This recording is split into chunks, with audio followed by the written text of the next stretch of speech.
Welcome back to Montgomery Blair High School. We're in the fourth inning of a game that is to be continued from being suspended after, unfortunately, the situation came across that we weren't able to do anything, unfortunately. We're in the bottom of the fourth after the big train went 3 up, 3 down in the fifth. So leading off is the replacement for Caleb Studervant, Connor Fricky. He's going to be the first baseman tonight. Zach, as Austin Monahan takes the mound, the manatee who's been scoreless this season. Supposed to pitch yesterday against Alexandria, ended up being subbed out. Zach, how are you? Doing well, and no, you did not miss any of this game unless you didn't see the first part a while ago. We are starting our doubleheader here tonight with the end of a game that got lightninged out. And I'm doing great, excited for a long day of big train baseball here against the Thunderbolts. Now a 2-0 count to Fricky. Pitch from Monahan, right-hander. This one skied in the air, right field. Emilio Gonzalez still the first baseman, chasing after it. Can't get it foul. We're in the bottom of the fourth. Prior to this, 4 runs came across in the first. 2 came across in the third. They'll play the rest of this game out, and afterwards will be a doubleheader where we will have the game that was scheduled for today. That only goes 7 innings, though. So now 2-1 count from Monahan. New catcher Gramesty makes up the battery. That one misses outside, and a good scoop from Gramesty. And 2 counts now, 3-1.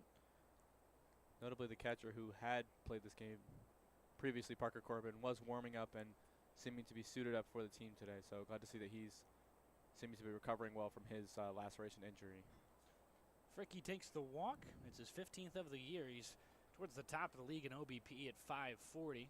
Trick up now on his 15th walk, but hitting very well out of Babson. Went to Cheyenne Mountain High School. He's a Colorado Springs native, so not a guy you see too often on this side of the country, especially in these leagues. But it draws up Gabriel Pagis, who is not a sub in this game. He's actually on cycle watch already. A single and a triple to his name. Scored on both RBI in the first inning. It's the first run to be scored on his bat, as that one is outside from Monahan. Obviously an interesting situation for a pitcher getting thrown into a game with 6 runs for the other team that you had not pitched in. Honestly, like starting the game as a reliever a little bit. Monahan is treating it as a start. He's been a starter. Got a 0 ERA. Has had a fantastic year so far. 3 games so far. He's got 1 appearance on the starting bump, but that game has been suspended now twice. 9.2 innings, no runs given up, and a 1.3 whip. First strike on the 2-0 comes from a fastball a little bit high that Pagis can't really figure out. We'll go over the rest of the subs as they come, but notably at the start of the next inning, we'll be very big into them.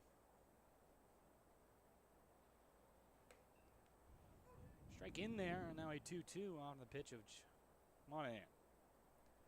Defensively, it's Cal Johnson in left field. One of the notable differences. He came in for Ryan Pascolo in that position, who hasn't played in the last couple of games for the big train that they played. Skied in the air, and this one gets down for a single off the bat of Monahan. Runner from first will try to get all the way to third. Throw from the outfield is not going to be in time, as Will Hack just kind of throws to the cutoff, and now very quickly runners at the corners. Thunderbolts stay hot through about a week and a half of delay. Well, and it's kind of incredible. I mean, obviously, like, it feels like a completely different game once it's been so much time in between, and this was one of the best batting performances of the Thunderbolts that they had so far this season, especially from the pitching side, but they continue to stay hot, like you said, and now they have a great position to bring in a run from third with no outs. Redshirt freshman Machado, as this one is lined down the line in left and foul into the bullpen. Strike 1. Machado, we've been saying it wrong all season. The website got us again, and he is actually a redshirt freshman. He's 19 years old. Made him seem a little older than he is, but he'll go into his 2nd season at FAU as a redshirt 19-year-old. 0-1. Runner goes from first, and he's in there, so a stolen base on now an 0-2 count to Nolan Cutney. UMBC first baseman. Well, Gramercy was aware of that one quickly, but the runner there was fairly quick, and a good slide into the bag keeps him safe, and 2 runners in scoring position for the Thunderbolts.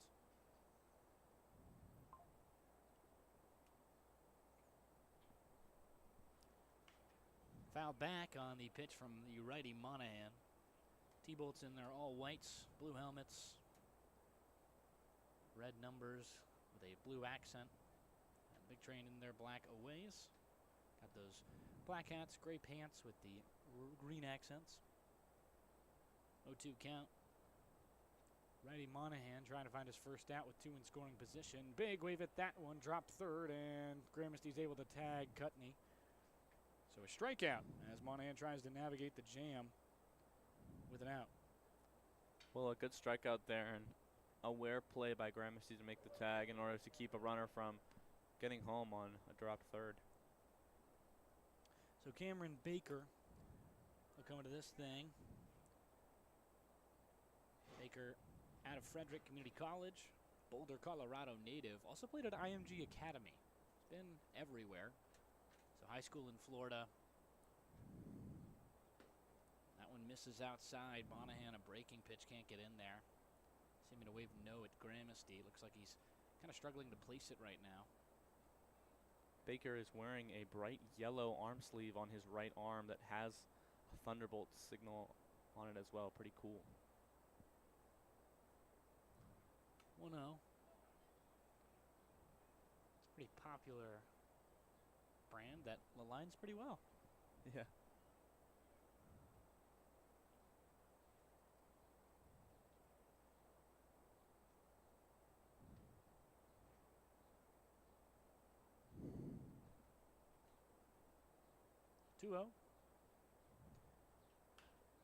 Skied in the air as Monahan's pitch.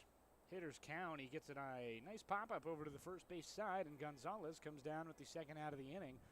That is a very big 2 outs, none of which are able to move a runner even remotely. So 2 quick outs. Now very suddenly in a situation where the Big Train can find their way back to the top, and a team that is hitting much better since this game got suspended. Really nice jam work from the man Monahan there on the mound. Getting the Big Train out of a tough position. I mean, they already are 5 runs down, and they don't need more if they want to come back and win both of these doubleheader. First pitch is low as Monahan gives one to the designated hitter tonight, Griffin Povell. He is 1 for 2 with 2 RBIs, one on his double and one on a 6-3 ground out in the first. Fielder's choice, but he sees the 1-0. Monahan's been behind every pitcher he's seen tonight. Big wave at that one, now a 1-1 count.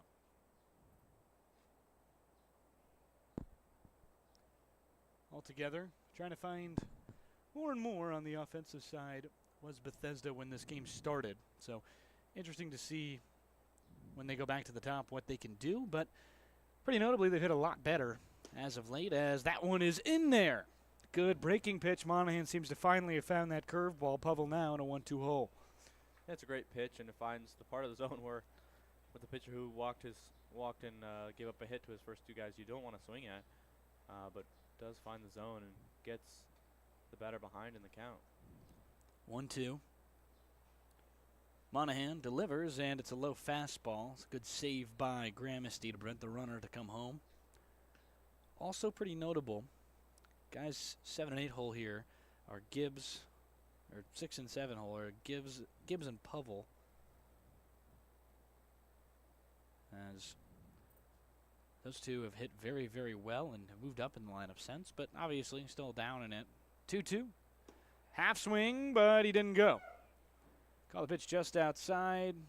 No swing, and bit of a disappointing one. We'll go to payoff on one that's felt very close in the zone.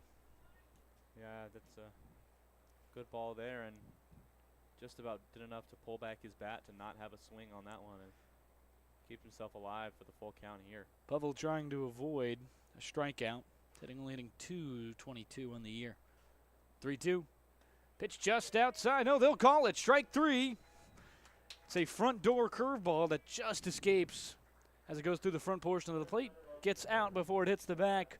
We'll head to the top of the fifth. Big Train down 6-1 in a suspended game we return back to.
It's the sidearm hurler to go for the Thunderbolts today.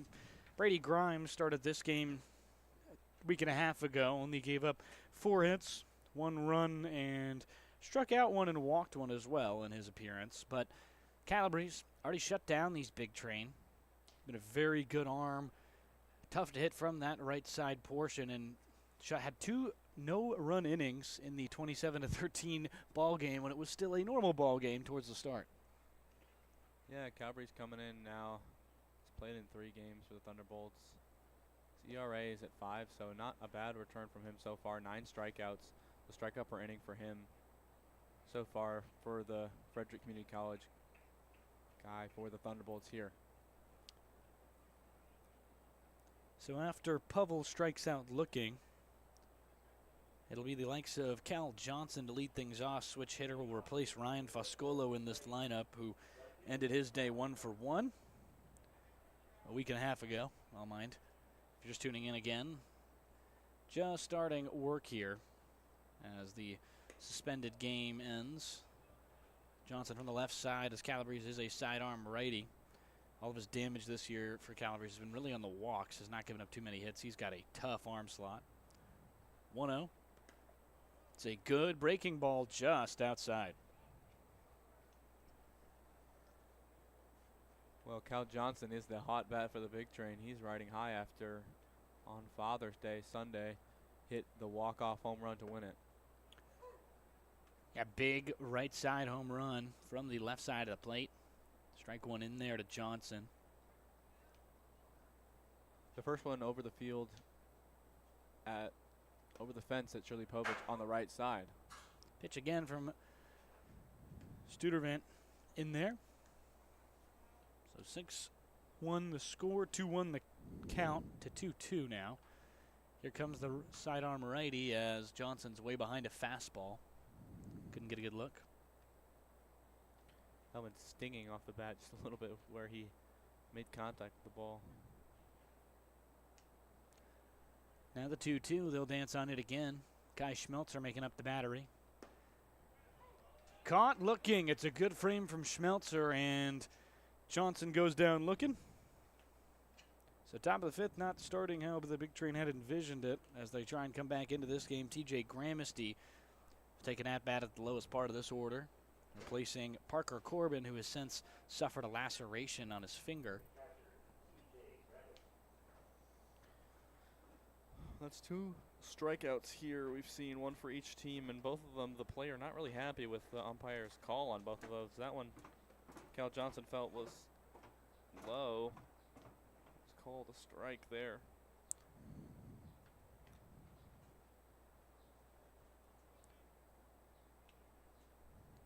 Now the 0-1 from the sidearm Studervant.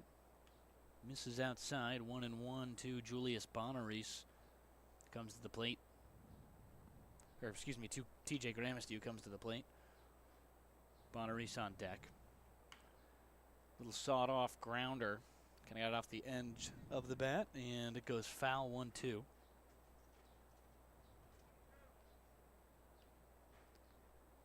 know, the one thing nice for the Big Train is they found just a little more momentum in their last couple of games, so this game comes at a nice time for them, where they've kind of built up more. Gramesty into right field. It's a pretty well hit ball. It's going to go at the wall. A double at least as he gets in there standing. Good piece of hitting from Gramesty. He's got his first extra base in quite a while. So now a double to lead things off with one out for Gramesty. Well, Gramesty not typically the guy you pick to get the most power in his swings. He does hit scrappy and get a lot of walks, but does get a lot of on that one and takes it all the way back towards the center side fence, and it just drops in there, and he has a stand-up double. Second double on the year for Gramesty. Had his first a couple days ago. Over the weekend against Metro South County. Julius Bonaris will come to the plate. Lefty will face the righty Calabrese as the first pitch misses inside to him. Bonaris pretty good year so far. 341 average. 1-0 from Calabrese.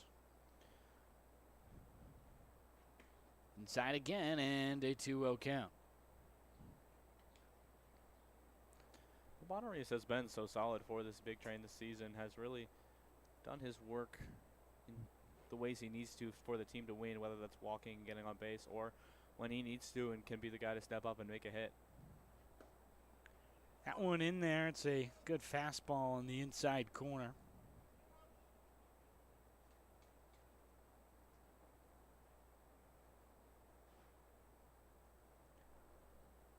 Two-one.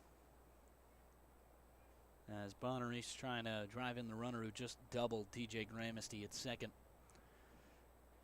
Ground ball left side, it gets through, so a single for Bonaris. TJ Gramesty will head home, pretty wide turn, but there's no way a play can be made with his speed. So a double, he'll be scored. Bonaris to second after the throw misses, back into the outfield, but he'll stop there. So a single, an RBI, and an error gets him all the way over to second base on the runner scoring.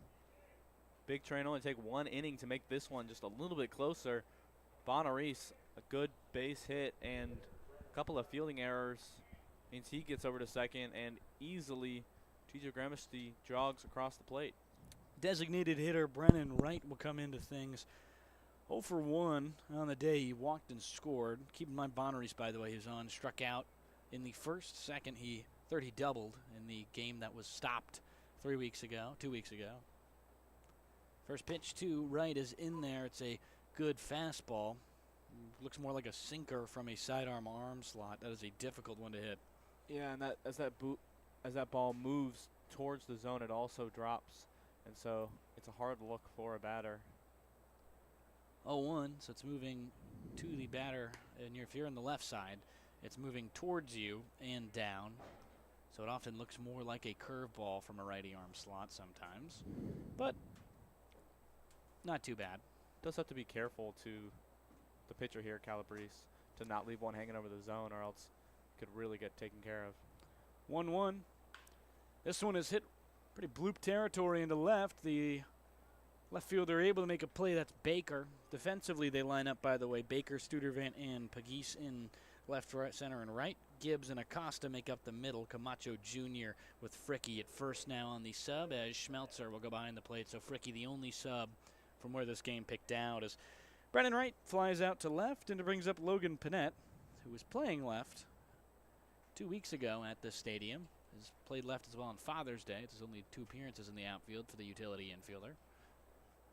Runner at second, Calabrese. First pitch just outside.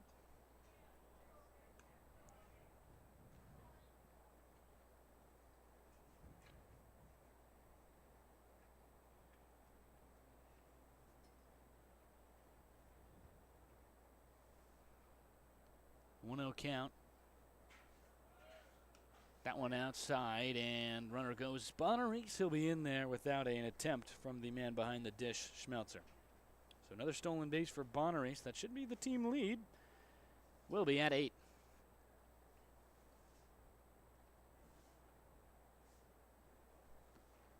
2-0 count from Schmelzer. Panett, that one in there, just on the low corner. He homered his last time out on Father's Day. Yeah, part of a great hitting day for the Big Train as they went back and forth against the Giants there. Panett had the first homer of the night for Bethesda. 2-1, a big wave from Panett. That's the tough part from this arm slot. You just can't see what he's going to throw, and sometimes it just drops out. Happened there, so a 2-2 count to Panett. Lefty with a runner on third, 2 outs. As Calabrese comes set, takes the sign, delivers. Fouled off, goes off the glove of Schmelzer. He can't hold on, so more life for Panett.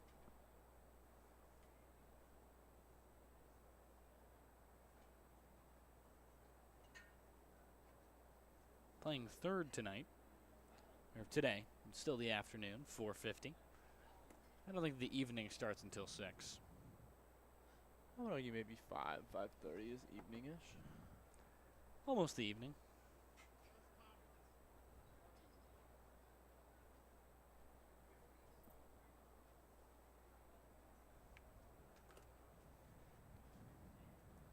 So count is 2-2. Quick break for the umpire. He calls time as we're back into things. Bonarise on third after his single that drove home TJ. 2-2. Outside, and Panett swings at it. It's a foul ball. He's able to stay alive a little bit longer. Reached out for one there.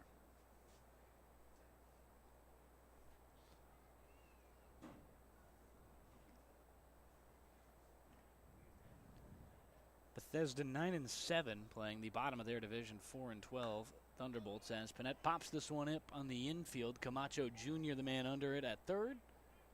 Tracks back and gets the third out of the inning. Excuse me, does not. That ball got out of his glove. I think it just hit him in the chest. Yeah. Did it get in his glove? No, it didn't hit him in the glove, actually. He misread it. I mean, there's a little bit of sun here. Maybe that kind of got in his eyes a little bit. And you had a better look than me, so I... looking around a pole a little bit, but yeah, he just completely misread the play a little bit, and that one is not caught for an out against Panett. We marked an error at third. If this does turn into something, 2-2, it's sawed off right side, foul. So 4 straight foul balls from Panett. So he keeps himself around, and I mean, that's a play you have to make at third. Difficult one for the Thunderbolts, who saw some errors and have seen some errors, no doubt about it, but 2-2. Still could easily get out of this one. Studervant has been a difficult man to hit, but he doesn't have much on his arm. Won't go 2 or 3 innings, or more than 2 to 3 innings. They did get a run already, down 4. 6-2 as pitch lined into right. It gets through for a base hit, so Bonarise will score off the bat of Panett, and another RBI single to go. Lead cut in half, about 6-3 as Daniel Machado, the redshirt freshman, to the plate. And just like that, the Big Train have gotten themselves back in this game. As mentioned before, Big Train have found quite a lot of momentum since they last played this game, and unfortunate for the Thunderbolts that they're playing this team now that has starting to fire on all cylinders. Yeah, 4-11, kind of in a desperate place. Third is where they can try and get a playoff appearance in this league, as the top 6 teams, top 3 in each division, make the playoffs. First pitch is in there to Daniel Machado.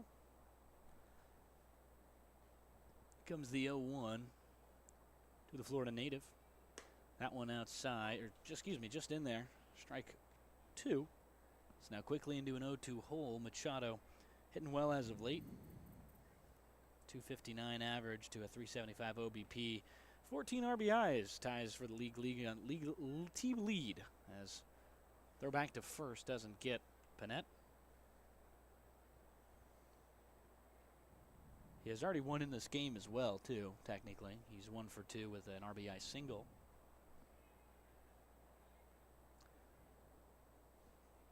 The 0-2 is that one misses, now 1-2.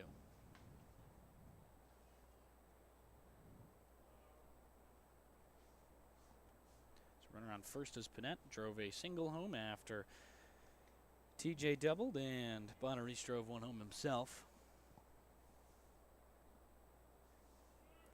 Panette goes, pitch outside, goes for the frame, and did not get either. So a stolen base and a runner on second, as well as now a 2-2 count to Machado. Big Train being aggressive early as they know that they have a deficit to get rid of, and the best way to do that is to get runners in scoring position and then hit. They've done exactly that so far and cut the lead in half. 2-2, Calabrese steps off. Shortstop isn't ready, so they can't make the throw back. But I knew he had some room to work with Gibbs not there. Colin Gibbs making up the middle infield with Acosta, Jonathan Acosta at second.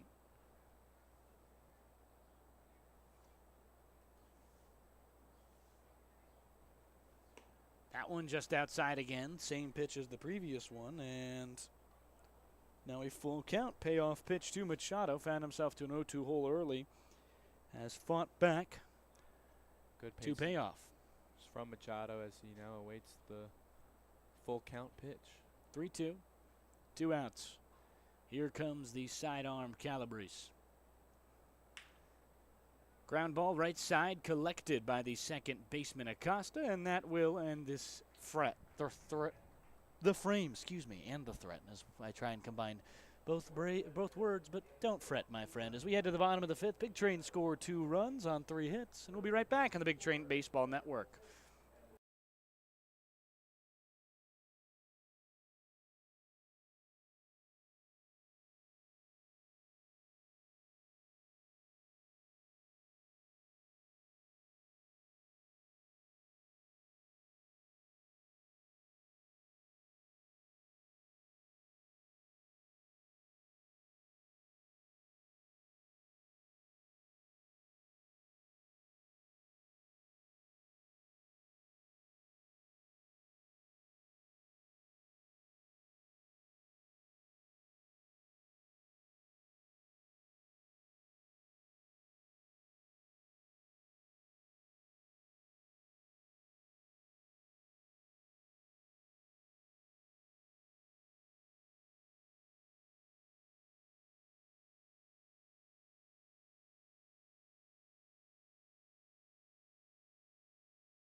(6-3), the lead for the Thunderbolts, cut by 2 as Bethesda is able to find their way sort of back. Bottom of the fifth, so still not too many outs, but plenty of game to go. First pitch swinging, and the leadoff hitter Colin Gibbs out of Frederick Community College cannot get there. Monahan doing a great job in that first inning back, bottom of the fourth. Getting himself in a little bit of a jam there with runners on second and third, and then getting 3 straight outs to keep the Thunderbolts scoreless from our restart. It's now the 0-1 from Monahan as that breaking pitch in there.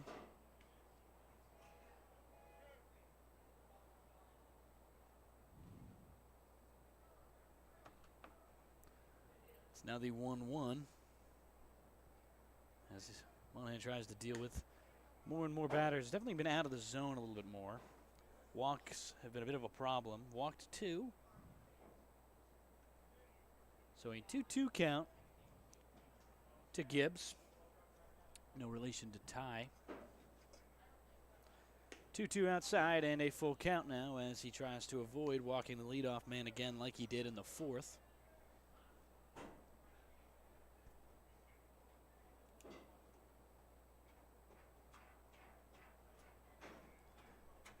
Three-two.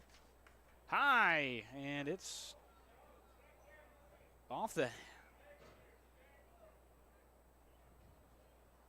It's off the bat.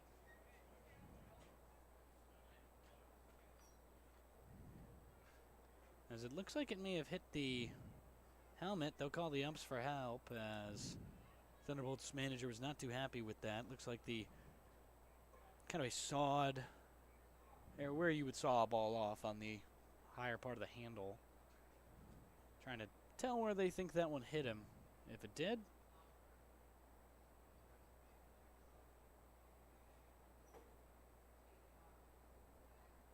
player in the box arguing that it struck him as it turned on his elbow guard. Umpire thinking it hit just that end piece of the bat.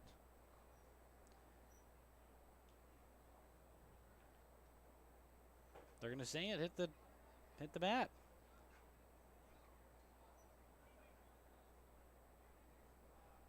And because Gramsty caught it,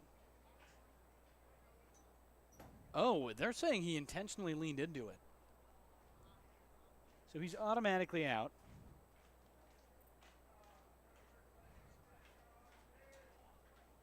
It is a strike and no contact.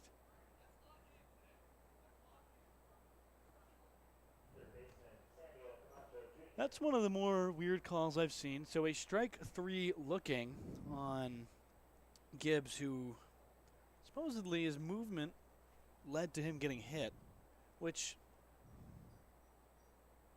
here nor there.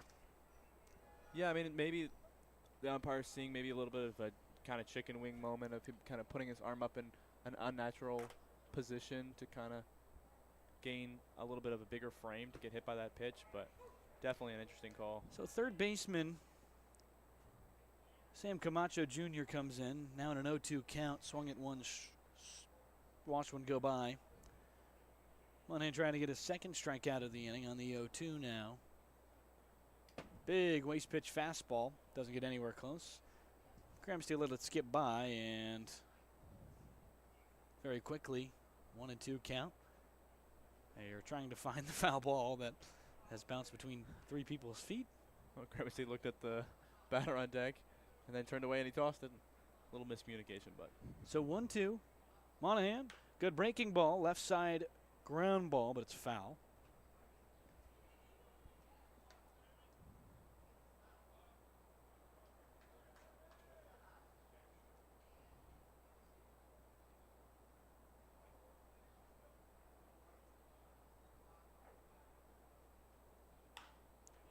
This one hit in the air right side, and it's going to go foul as Camacho stays alive in a 1-2 count. Again, another foul ball.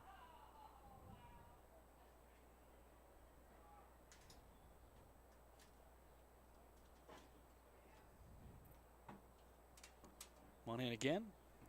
1-2, they dance, and this one misses outside. So good survival from Camacho in the box. Silver Springs trying to add on to a 6-3 lead. If you're just tuning in, Big Train inherited a 6-1 deficit from a suspended game against the Thunderbolts. 2-2.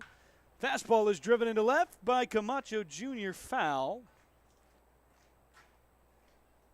Saw all of that pitch and just dragged it too far left out of bounds, but Camacho fighting to stay alive and finding pretty good contact in this at-bat. 2-2. This one lined right up the middle, just past the head of Monahan. A little upset he couldn't get it, but that was a screamer. So a single for Sam Camacho Jr. Caught off the bat there as he gets over to first base. Kai Schmelzer, catcher, comes in. Schmelzer, an interesting case, graduated early from high school to have an extra semester at Gulf Coast Junior College in Florida from Potomac, Maryland. First pitch is an inside the zone changeup. Acosta on deck, second baseman tonight. And the 0-1 from Monahan. It's a good breaking pitch again, but this one can't find the zone. I think something important for the Thunderbolts here is to not let the momentum of this part of the game affect how they are playing like they're down. They have to remember they're up 3 runs and to hit and play like they are. That one's going to miss. Or just get in there, excuse me. I believe it actually did miss. Excuse me, 2-1. So, 2-1 count to Kai Schmelzer. Another breaking ball, but it's high again. Just not where you want to be. Don't want to allow base runners for free walks, and that's kind of been the case. Slower runner in Camacho on base, so don't have to worry too much about steals like you did in the last frame with the collection of Connor Fricke at third and Pagisa second. 3-1. Big wave at that one as Schmelzer can't hang on to another off speed. Full count.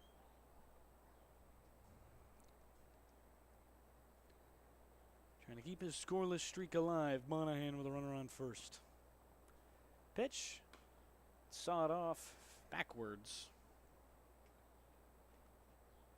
Little dribbler. Just tuning in with us. Replaying a suspended game. Or restarting a suspended game from where we left off.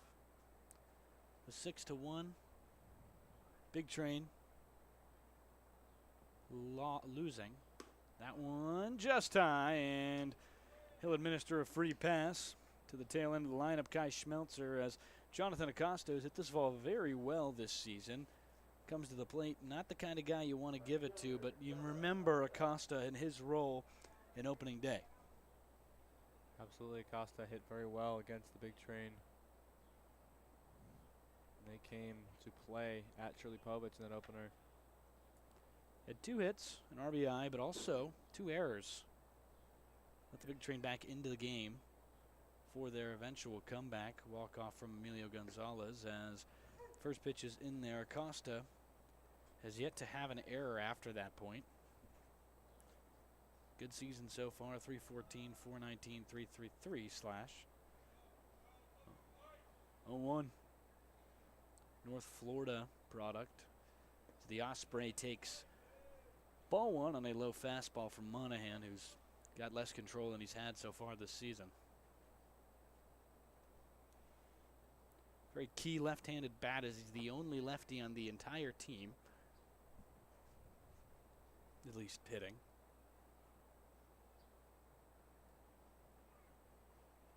1-1. Line down the line and right, and foul.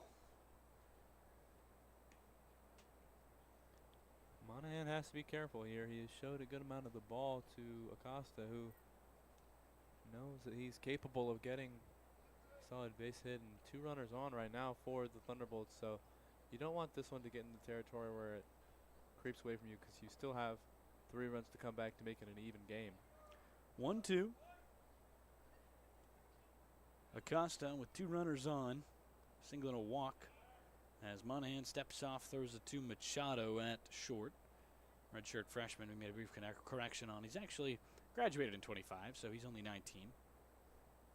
Carries himself in a much more mature way than that. 1-2.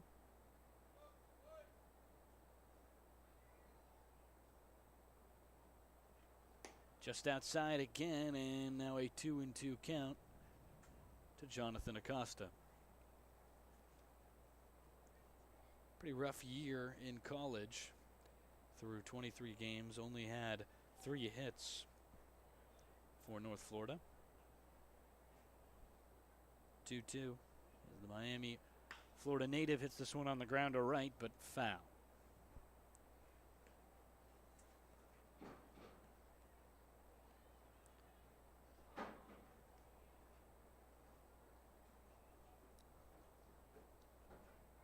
Monahan hasn't thrown too many pitches that are kind of unhittable so far today. Throws a lot kind of into the outskirts of the zone that the Thunderbolts are able to make kind of passing contact with. 2-2, and it misses, so a full count now to Acosta. Full counts to each of these guys. He's given plate appearances to this bottom 5. Acosta the 4th to the plate. 3-2 on deck is Connor Fricke, who walked his first time up against Monahan in the 4th. As a pitch clock extension on the step off from Monahan, they'll try and deal 3-2. Two very different paths you can go down here. Strike puts them in a great spot. Ball, bases loaded, 1 out. 3-2, ground ball right side. Bonaris collects. It's a tailor-made double play, but it's got to be quick. Not fast enough at first, but Bonaris gets 1 at second to Machado, whose throw is late just on the ground ball being slowed by the infield. But 2 outs, runner is at the corners. Seconds away from a double play for the big train there as the throw to second is in time, but back over to first is slightly late as pitching coach for the big train come and ask for a mound visit for Monahan. Looks like maybe some kind of check-in with the situation, or perhaps see if he's doing all right.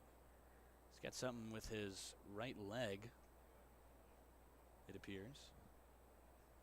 Kind of looks like the hamstring or upper portion of it. He's kind of grabbing at his hip flexor a little bit. Yeah. Kind of in that throwing motion, you do have that contraction with bringing your leg up towards your chest, and a lot of times that soreness or that fatigue of the hip flexor, which is can get over. It's a very easy part of your body to get an overuse injury on.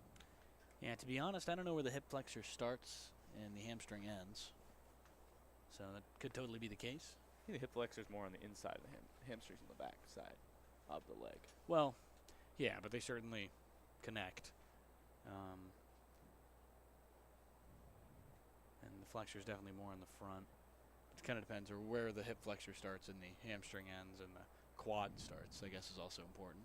Quad, not a lot of pressure on that, though, as you throw normally. Depends on how you throw. Now the first pitch missed low to Connor Fricke, who came in for Caleb Studervant. Definitely could have been his quad, but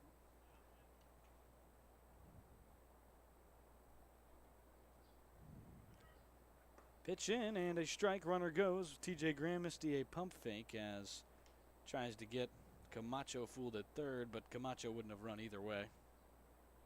Not the fastest of runners.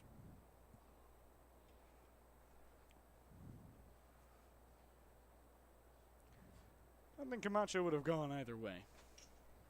1-1 to Fricke in his second at-bat of the suspended, as this one is hit fly ball foul.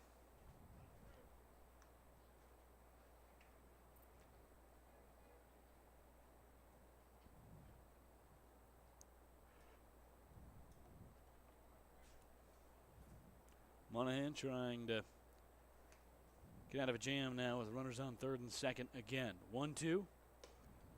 Just outside. It's a good fastball, but Monahan unable to do much with it.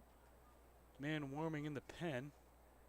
It's a new man we haven't seen all season as the Alabama players have returned. It's Joe Chiarotto.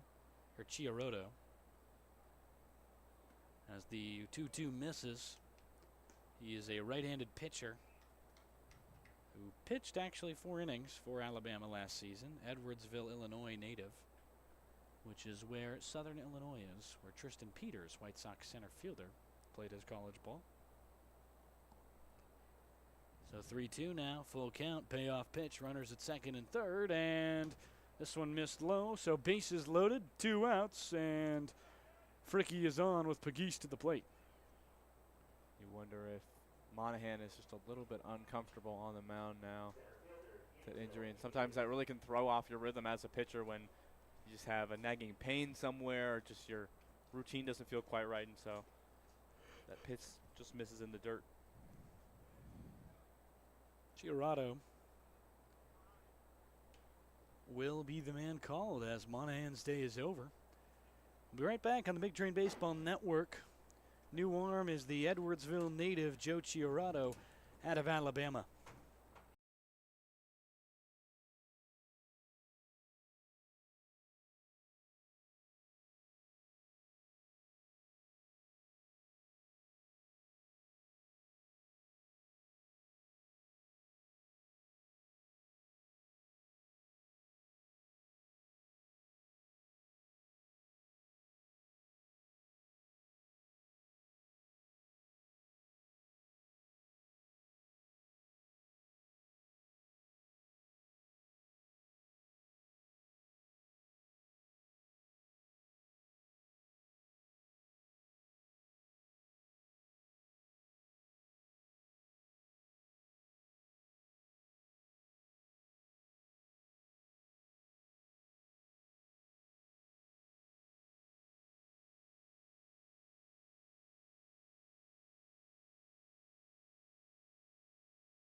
So, Chioroto, I believe. We don't have official pronunciation. We will get that when we can. The right-hander out of Alabama. 4.1 innings pitched there last season for the Crimson Tide. 0 ERA and a 1.1 whip. He was efficient. No earned runs as he struck out 2. Only giving up 4 hits, so his batting average against was about 235. Well, I think, obviously, early in his Alabama career, getting some outings, and I think hoping to use this Big Train season to kind of boost his pecking order there at Alabama. So that's why he's here on his reason this season. So it's good to have him with the squad this season, and excited for what he is capable of doing. He is tossed into kind of a difficult situation here. Has bases loaded, but does have 2 outs, so just needs to come up with 1 in order to end the inning for Bethesda. So Chioroto will inherit bases loaded, 2 outs. So you know what? Not ideal, they say. They do say that. That's what they're saying. Oh, well. As that one misses low.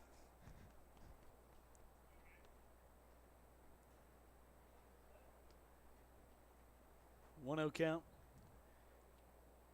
It's to the likes of Gabriel Paguillas, who has already had a pretty good day so far in terms of he's on Psycho Watch. Single, triple, and another single.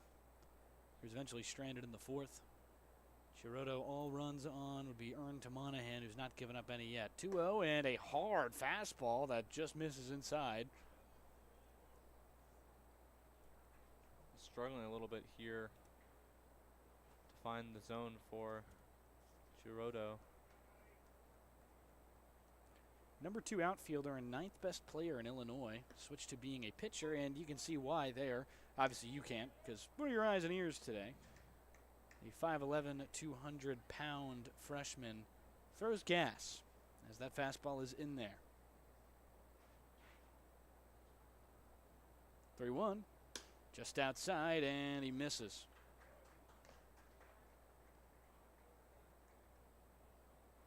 So that does bring a runner home for the Thunderbolts. Not an earned run for Chiroto, but his first at-bat does result in a run getting across for the Thunderbolts against the Big Train. Big fastball, but Chiroto gets a swing and a miss. 0-1. Hard fastball again. Can't catch up again.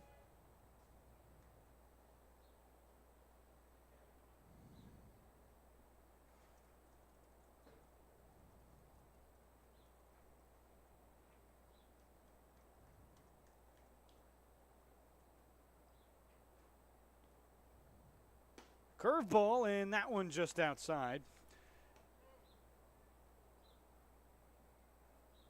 So a 1-2 count. Chiroto still trying to navigate the jam. That is not his after he walks the first batter. 1-2, and can't keep up with a breaking ball even. Is behind a changeup.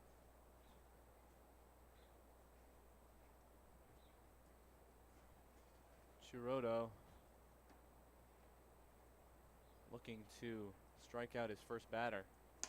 High fastball, and there was no way he was catching up to that.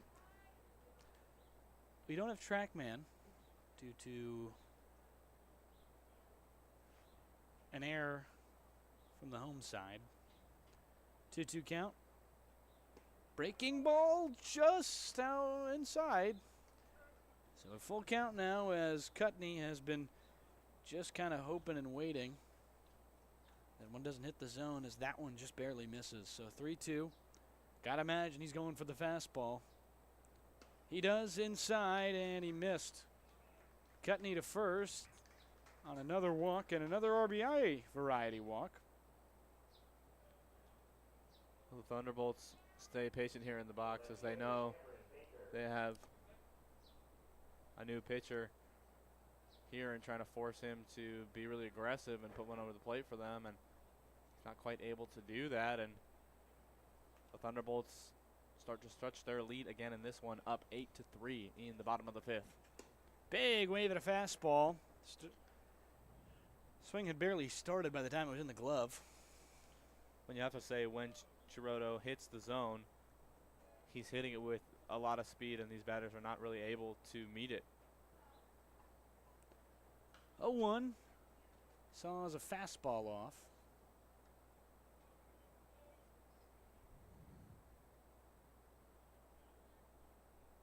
It's the likes of Cameron Baker at the dish. Has that yellow Bruce Bolt arm sleeve.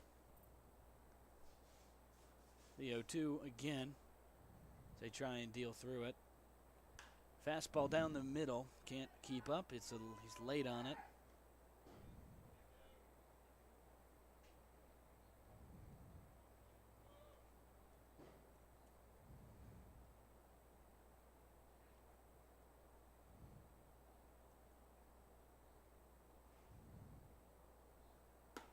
Big wave at a fastball. He's behind it, and 4 fastballs do it.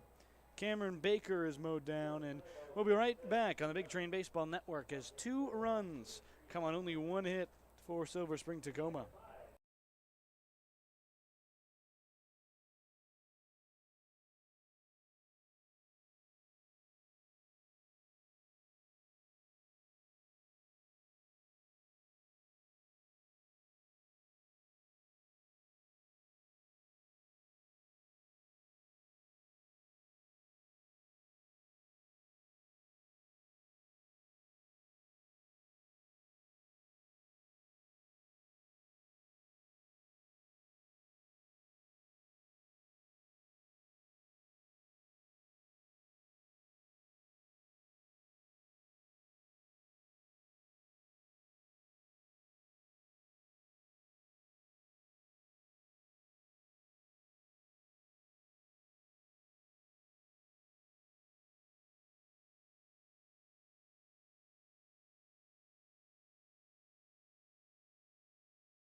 So it's still, for these Big Train, a 5-run lead as they lose the 2 runs they put on the board.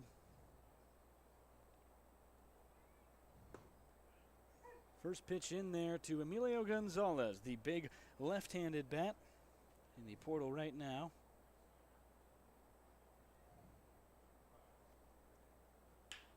As Gonzalez grounds us on the right side, and it's through. A base hit for Emilio, and the Big Train have got something going pretty early. Always nice to see your leadoff man in the inning get on base, and especially when it's your reigning Triple Crown champion Emilio Gonzalez, who has done well hitting RBIs. He's not had quite the slug that he has had in other seasons so far, but good piece of hitting gets him on to first base.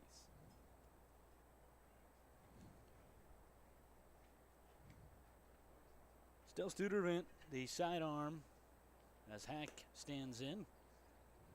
Will Hack coming into this game. Well, he's already 0 for 2 tonight, prior to the game being resumed. Big Train do still have a deficit to climb here as they started the game 5 runs down, and that last inning had the Thunderbolts extend their lead back to the 5-run lead as they matched the 2 runs scored by the Big Train in the top of the 5th.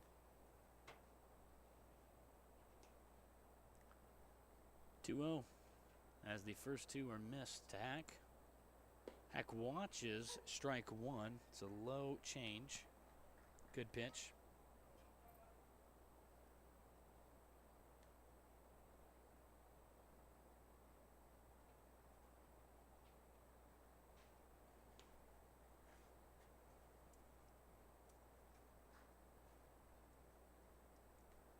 Two one, and Hack swings and misses.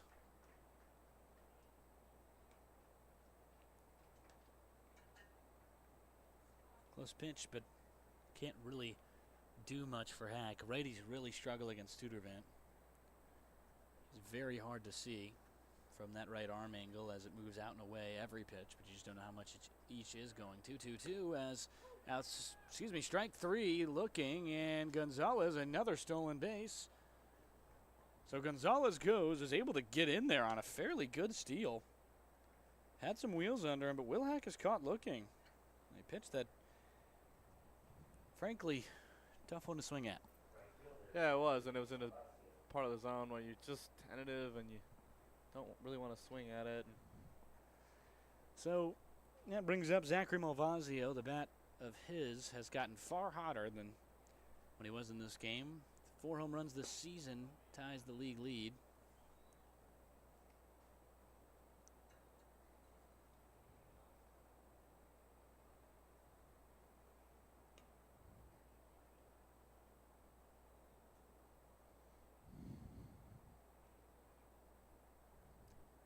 One 0. That one just in there.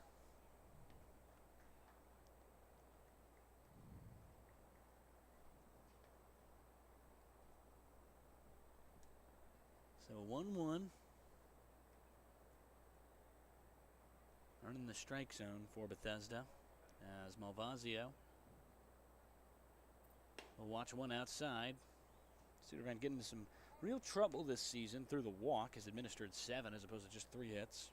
Well, suppose 6 now. Big Train had 3 in the 4th.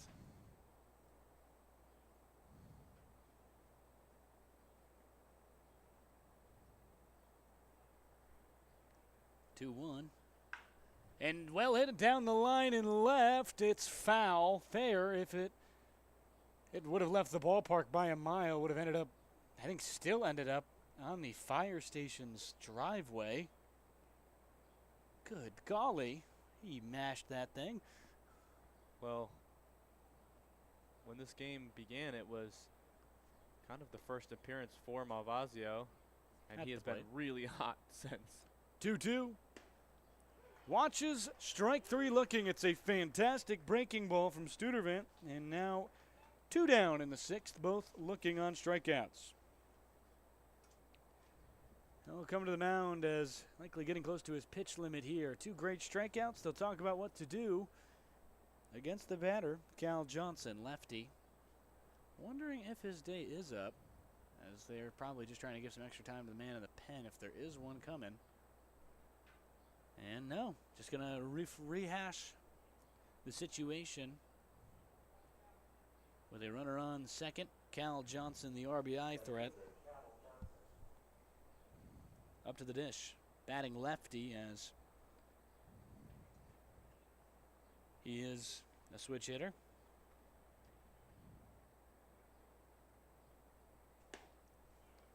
First pitch in there. It's a great pitch there. On the wide sidearm angle, just starts out and curls in and finds the bottom portion of the zone.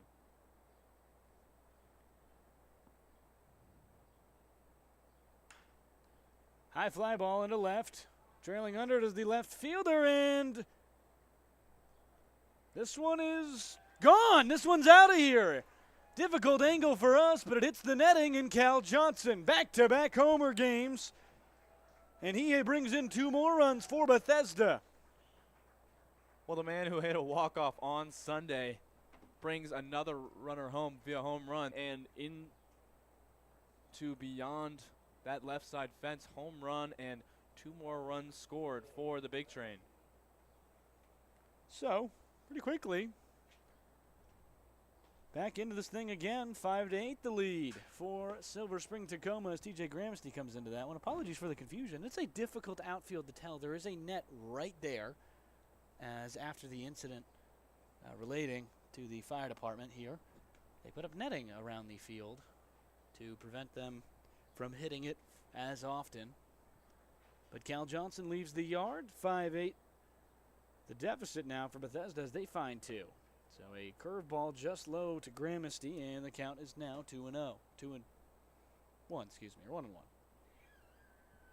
It's 2-0. First one was not called a strike. Mentioned the incident with the fire station. 2-0 in there.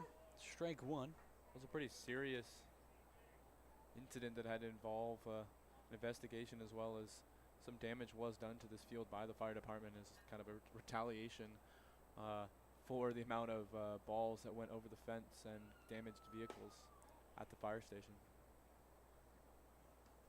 Pitch missed low, so a 3-1 count to TJ Gramsty. 2 outs, nobody on after the base clearing home run for Cal Johnson. 3-1 and a low curveball. He walked Gramsty. Trouble continuing. We go back for to Studervant, whose day is over, who I'll let you make a point before we go to break. We go back to Cal Johnson there, as he hit that home run. He was a really hot bat in the first couple of games that he played, and then he kind of got out of the starting lineup a little bit and just kind of got up to bat and walked a bunch, was a little slower in his bat, and then as he's found his way back into the lineup, he has just gotten better and better. As we will take a short break for the change at the mound.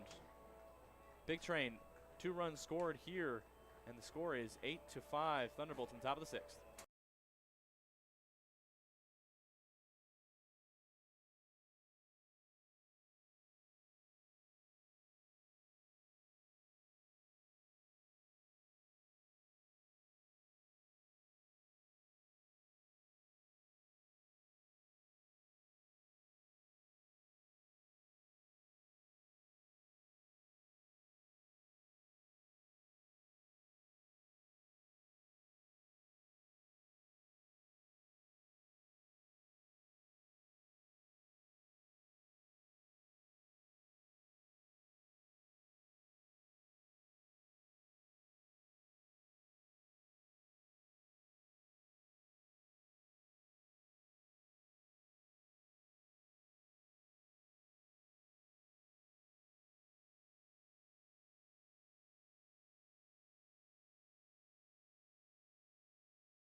E.J. Youngling will come into this thing for the Silver Spring-Takoma Thunderbolts. Right-hander out of Moravian University, a D3 school in Pennsylvania, will make his 5th appearance of the season. Julius Bonaris after TJ just went to first. Ground ball right side, second baseman Acosta. It's off his forearm, and runner going to second. It's Cutney actually at second. And immediately, very quickly, that single potentially will be ruled. We'll take a look at that. It was going to be a tough play anyway. Gets a runner to third. And now corners. A crafty hitter and Brennan Wright up to bat after Bonaris, the second hit of the day. Once again, really able to find a gap there and hit the ball hard. He's had a really good night.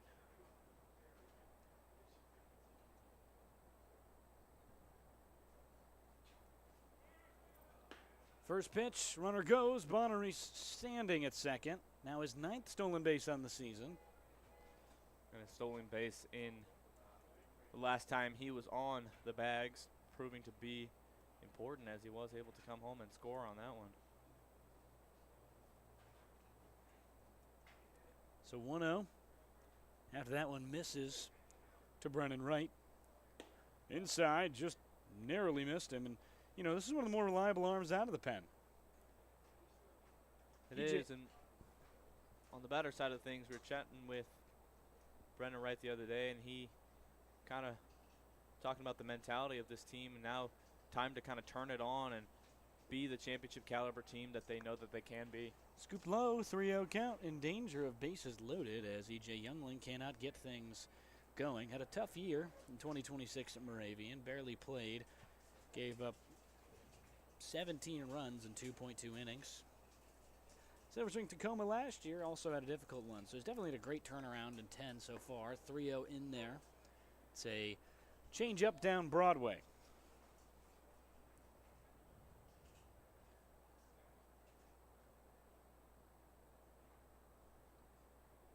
So the 3-1. Important spot here for the Moravian product Youngling as he misses inside, and E.J. Youngling's got T.J. Gramesty at third.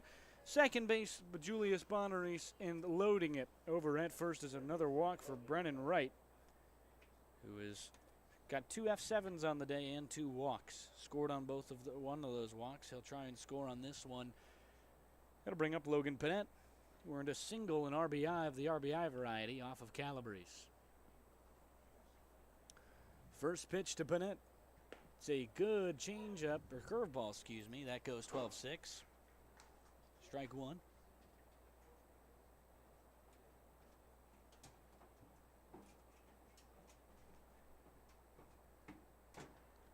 A 1 with a righty.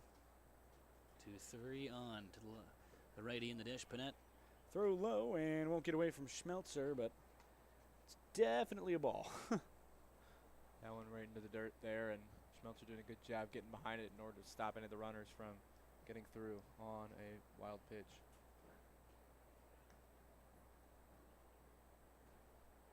One.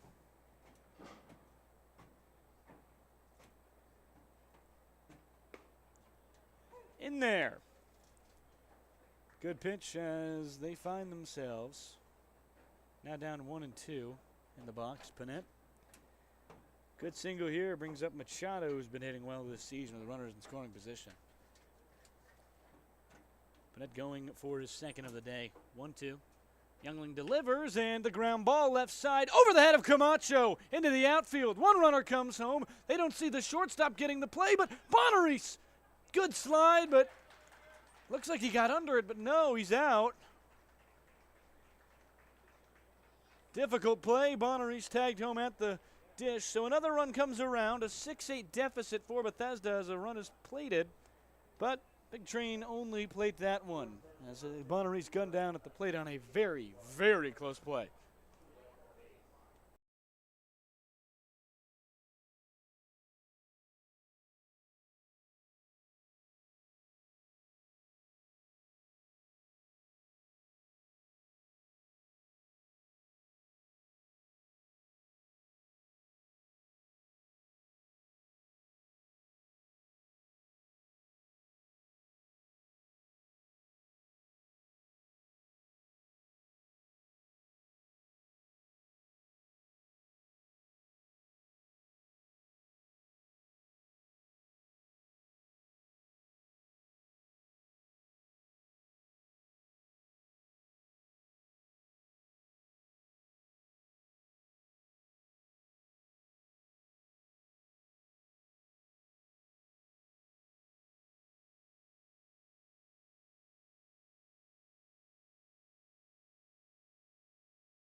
Welcome back to the Big Train Baseball Network.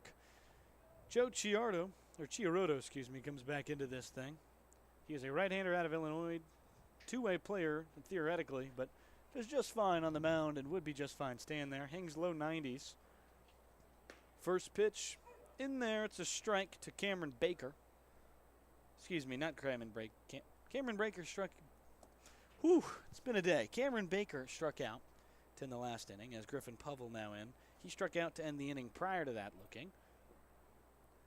That ball is low, and you can tell the kind of speed that he does have on the mound. Some of the batters really having to adjust quickly as they're behind the fastball multiple times in the zone. Povell behind another fastball, manages to foul it off. I don't think I've seen a single guy make any decent contact other than Baker, who hit one into very right foul territory. Didn't get that far either. 1-2. Gonna guess the heater. It's not. It's a great curveball, and he's way ahead of it. Povell down on strike, says Colin Gibbs to the dish now.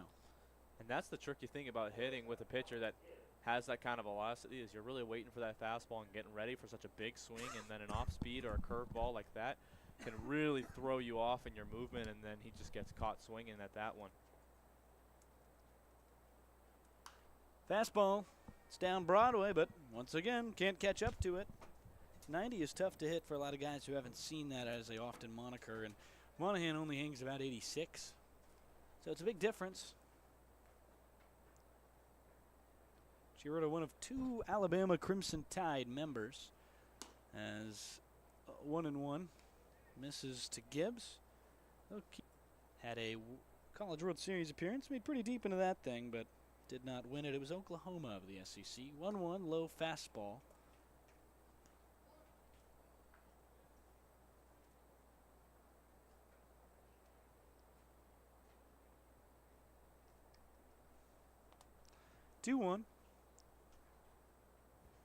I know you're a bit more tuned into college baseball.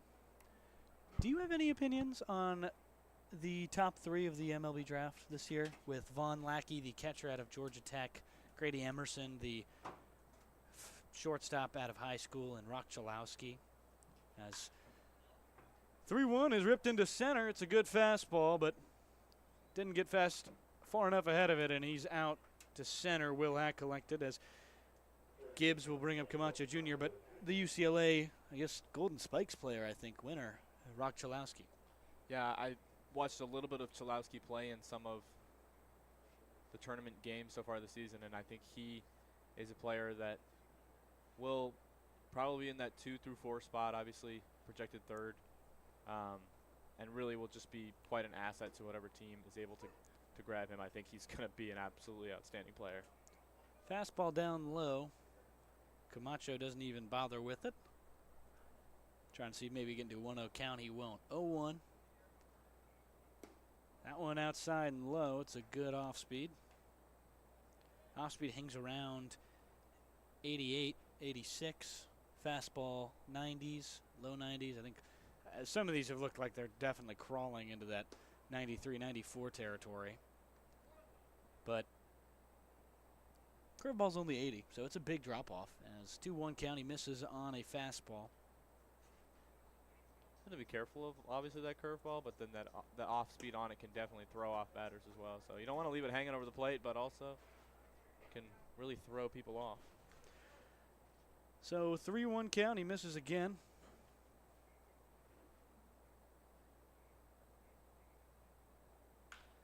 Lined into right field, and Mavazzi is there.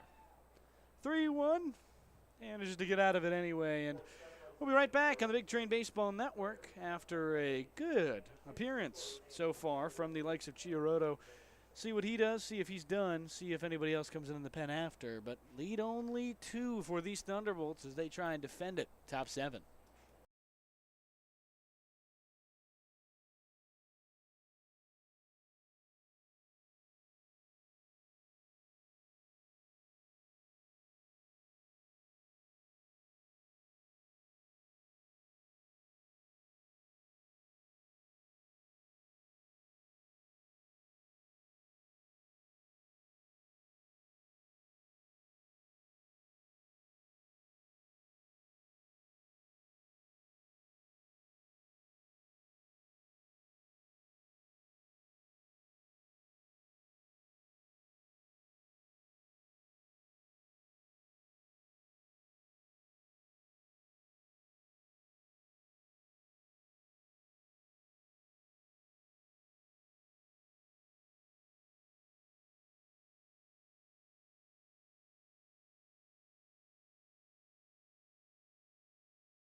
Welcome back to the Big Train Baseball Network. I'm Carson Cash, joined by Zach Lewis, playing through a suspended game in the switch hitting shortstop. Daniel Machado, redshirt freshman, comes to the plate, lines one into right, and he's got himself a single. How about that, Zach? Comes in, steps up, hits it into right field, and he's got a single. So he leads things off. Big Train have a runner on as it goes back to Emilio Gonzalez. Gonzalez singled and stole one his last time up.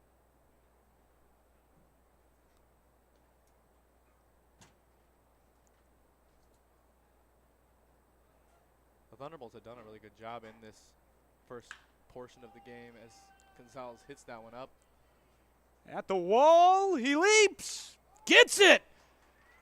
Not a home run robbery, but definitely the robbery of a double. Had he hit that one any more forward, any less up, and it was a tie ball game. But, I mean, we're talking about a team that has got a lot of power right now, and he was maybe 3 feet short of his first of the season.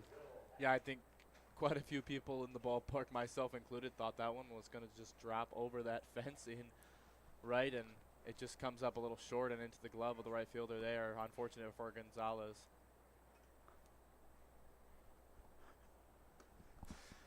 First pitch strike to Will Hack. As Hack, technically 0 for 3 today, has only seen the plate once on Wednesday, June 24th, before this game was suspended on the 12th. First pitch, runner goes as Machado, and throw from the man behind the dish, not in there time. So he stolen base for Machado, and now strike 2 administered on now an 0-2 count to Will Hack. Well, I think you were mentioning this Big Train team was been hitting up from the batting category, and that's not great news from a Thunderbolts side of a pitching staff that has been struggling with outs so far this season. So 0-2 from Youngling. Pitch. Line into left and over the head of the shortstop. Machado will round third. Throw from left is going to be just cut off, and they will let him score without contest. An RBI single for Will Hack.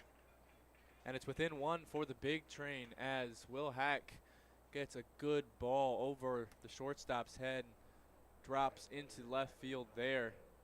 Machado, after his stolen base, gets 2 more bags and rounds his way over to home plate. Lead is cut down to 1 for the Thunderbolts.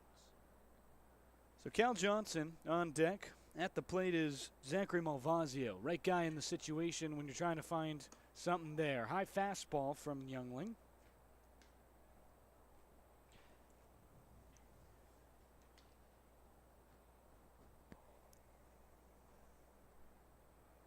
One-0. Runner goes, but ground ball left side, and the likes of Gibbs, he's kind of strung up. He hesitates as he wants to go cover the bag. It is his responsibility. If the ball goes to the right side, he was waiting to see, didn't make the reaction in time, so he can't get to the ball, which easily could have been gotten to had he been first instinct to go, but drives Hack over to third. 1 out, and Malvazio gives credit to runners on the corners. Yeah, and if I first go back to Will Hack's RBI, how good has he been, Carson, in scoring position and able to bring another RBI single in today? Just so good. He now has the team lead in RBIs at 15. 9-7 Big Train squad chasing after a red-hot crop duster team who has been just past us. 1-0 to Johnson, the lefty who's already homered. Oppo.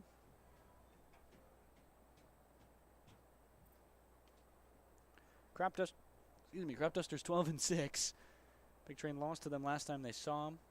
On a 1-game win streak, we are on a 3-game. 2-0 would match our season high of 4 in a row if we could win today. 2-0, runner half goes, Johnson into left, and this could be deep enough to score Hack. We'll see if he gets there, and kind of a circus play from Baker in left. Runners both go. Hack is safe, but also more importantly, runner gets home.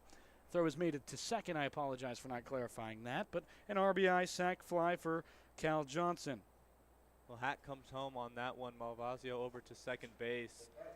And Johnson just doing his job there as he draws really big contact, almost enough to get it over the wall, but just at the back of the park there, Hack easily strides across home plate there.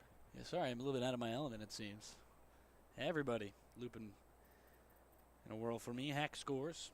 Malvasio to second, as you mentioned. Cal Johnson earns another RBI on the day, so 3 in his 3 plate appearances so far. As it brings up TJ Gramesty, he doubled his first time up, and he walked the previous, so he's had a plate appearance in all 3 innings we've played. Tie ball game after starting 6-1. The 0-1 to Gramesty from Youngling. Gramesty watches outside. I think this Big Train team is getting hungry as well. They know that they have the kind of talent to be the championship caliber team once again, and the coaching staff and prowess, and they just need to put together the wins and the runs, and they're doing exactly that here tonight, even starting down 5 runs. 1-1 Youngling. Gramesty grinds it left side and foul.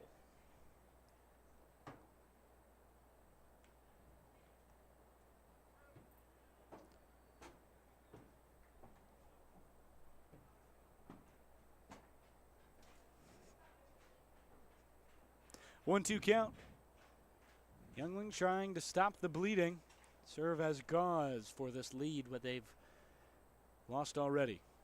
Nobody up in the pen. It's just him. Had a 2.4 ERA going into this through 10 innings. 1-2. Left side ground ball and foul. Barely foul. Well, that's a good-looking spot over there as he's hit the ball twice down that left side for Gramesty, and just trying to maybe sneak another one past and bring another runner home or just to third base. Here comes the 1-2. Again, they'll dance on it.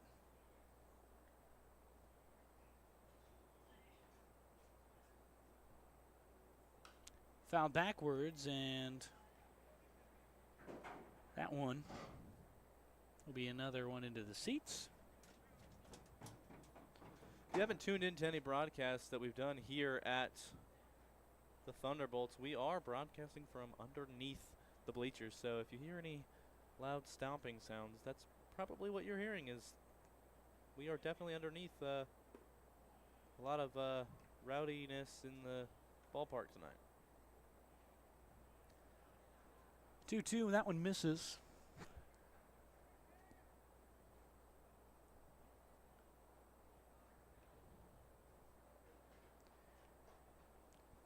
Here comes that very 2-2. Pitch is high.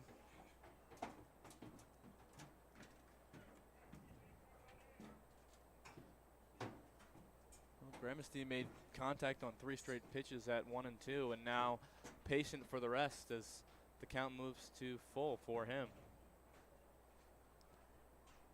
Payoff, runner on second, and he swings and waves at a good curveball. Youngling escapes the threat.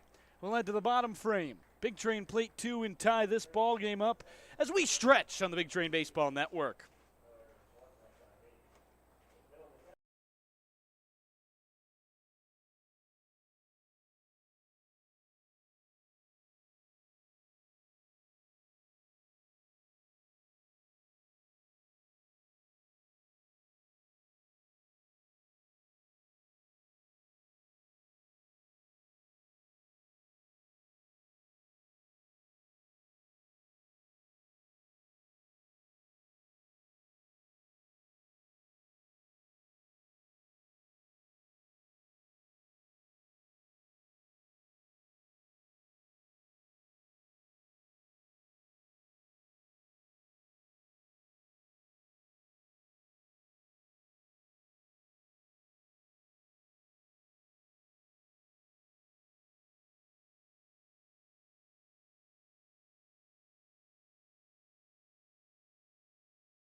Welcome back to the Big Train Baseball Network. I'm Carson Cass, joined by my friend and co-commentator on my side here, Zach Lewis. Big Train tied the ball game in the top of the 7th. We just stretched. And Kai Schmelzer to lead things off after Camacho Jr. flew out. You know who I want to give a shout-out tonight's broadcast to? Yes, who would that be? The #1 NBA draft pick, A.J. All right. DeBasa from BYU to the Washington Wizards. What a player, what a guy, what a moment for the franchise. It's a totally fair thing to say. He is going to be very good, I hope, for your sake. First pitch in there. Second pitch in there, excuse me, from Chiarotto. Righty from Alabama. Fastball rides 90s as Schmelzer watches one go by. He has had a great day so far. Love to see, as someone who covered AJ in college, in his career now with Washington, the local area, love to see the reception from the local people in this area. Really, really excited about his talent and understanding that this can be a player that can turn a franchise around. Full count from Chiarotto, and this one fouled backwards. On the game live right now, apart from the one that just started in Gaithersburg. They go at 6 for their home games. So already for Chiarotto, 2 punch-outs. And that's 3. Fastball down the middle, and he watches it go by. So 3 punch-outs on the day for Chiarotto as Schmelzer goes down looking to start the 7th. That ball is just whipped into the bottom portion of the zone. Just no chance there to swing at that one. That brings up the top of the order, the only lefty in the entire roster hitting, Jonathan Acosta. And he'll have a tough task in Chiarotto, who's in his 3rd inning of work, swing and a miss to start things off. Chiarotto in his 2nd inning of, might be in his 3rd inning of work, excuse me. I might be missing a strikeout on this tally. 2nd inning of work. 0-1. That one just misses high.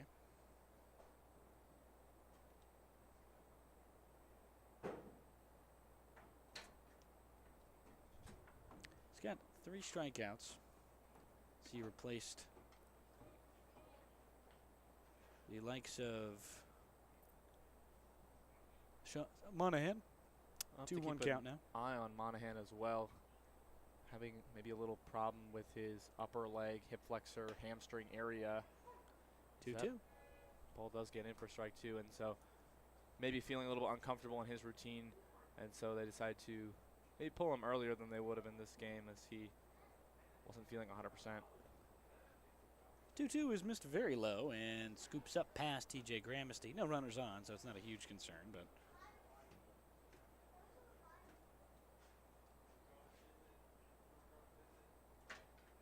so they'll go full count here, seeking strikeout number 4. Chiarotto. Big swing at a fastball he reaches out for. Does not get it.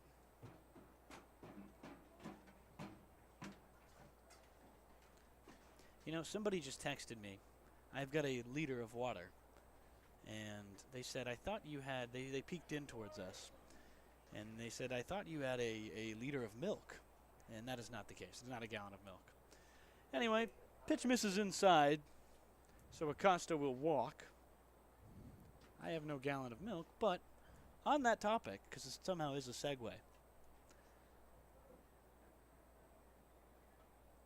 What is your go-to breakfast? There was no real segue in anything important. What is your go-to breakfast as this one is lined into right field? It gets down for 1. Runner will stop at 2nd. So very quickly a single and a walk from Connor Fricke as runners on 2nd. And I was going into the thought of the Thunderbolts need to wake up, but it appears we've already passed breakfast. We're towards lunch. They're in the heart of their lineup. Midday, if you will, as they have 2 runners on. Bacon there from Fricke as he gets it in to right field. 2 runners on early there. I'd have to say I'm not a huge breakfast guy, unfortunately. I'm not good at eating in the early hours of the morning, but I do love like a good like pastry and warm drink moment. It's a good shout. First pitch from Chiaroto to Gabriel Pagis. Unextinguished today. And in the suspended matchup, 3 for 3, triple, singles. And 2 RBIs to his name as he walked and gave one in. 1-0. Big wave at a good breaking ball. Chiaroto now seeing guys he's already seen. They're catching up to that fastball. Yeah, just a little bit knowing that they're going to have to time their swing just that much faster than most of the pitchers that they've seen so far. Counts at 1 across the board. So ones. Here comes the righty, Chiaroto. Off speed is lined into right field, gets down. Pagis, not enough to drive a runner home, but enough to load the bases. Edwardsville native in some trouble as the one of many Illinois players in this league, or one of not many Illinois players in this league, was the 9th rated player out of Illinois entirely, 2nd rated outfielder, but I think he might be fully pitching. He was also top 10 in the pitching category as well. Two-way player at Alabama did not see the field as an outfielder. As he gives the first pitch just outside.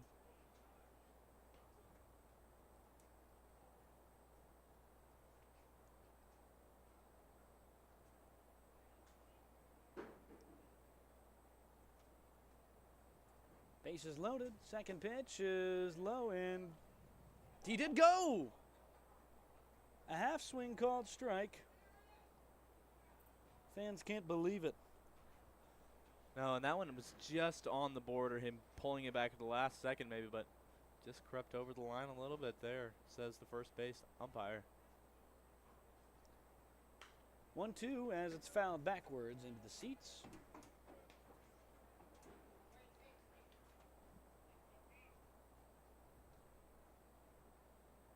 Chiaroto now has some jam work in his first outing with the big train.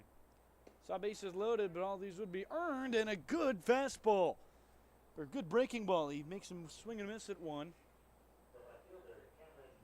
So another strikeout. 4 for him now today. As Cutney cuts and misses, and we will have a brief little pitchers meeting. Coach Lopez for the big train just coming in, and it's a big moment here in the game, all tied up. Bottom of the 7th, bases loaded and 2 outs. So what do you say to your pitcher here, Carson, to make sure he comes up with the play he needs to for this team? Look, you already struck Baker out, all fastballs. What you need to do, you'd probably tell him right now, hey, we're going to go for a changeup.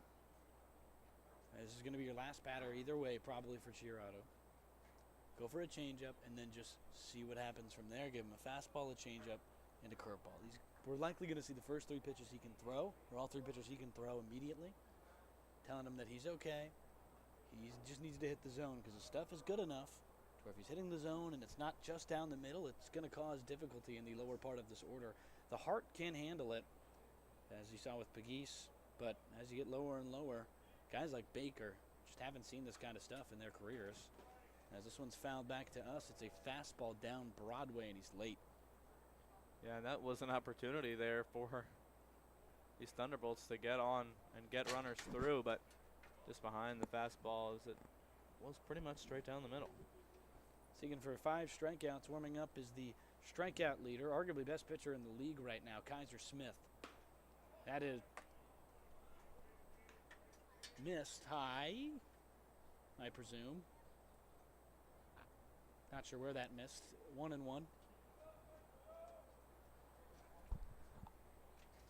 Wow.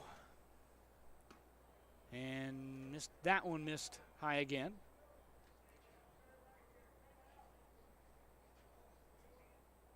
Difficult calls here for Chiaroto. 2-1. He's got bases loaded, trying to work his way out of a jam against Baker. And a changeup. Misses low. So 3-1, and in threat of walking another runner in. He's got 2 unearned runs today given to him. Gave the first 2 earned runs of the season to Monahan. Still a good year for him regardless. Saw more traffic due to injury, it looks like. Maybe some wear and tear on the hamstring. 3-1 from Chiardo, and this one popped into the air. Under it, the right fielder Malvazio. They escaped the jam unharmed. How about that? Good pitching from Chiarotto. Probably the end of his day, but flowers to him as he strikes out 4, escapes 2 bases loaded jams, and we'll be right back on the Big Train Baseball Network as they come to the top of the 8th, tied.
So it's more action for E.J. Youngling. He'll try and go through a bit more.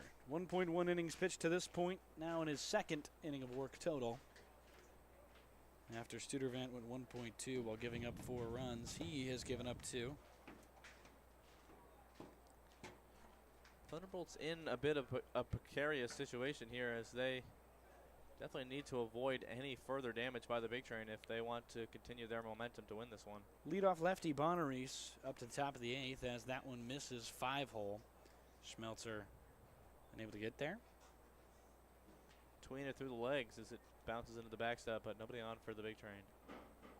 Kai Schmelzer, rising freshman from Potomac, Maryland, committed to Gulf Coast. The 2-0. High and immediate 3-0 count to Bonaris. Tied at 8, top of the 8th. Bonaris got out his last time after getting on with a single with a close play at the plate where he slid in and was just not able to get in before the tag. That one misses outside, 4-pitch walk, and a base runner who has already stole 2 bases today has another way on, and clarifying, I believe he reached on an error in the 6th is what it was ruled as, just for clarity's sake, but he's on with a walk there. 9 stolen bases on the year, leads the team at first.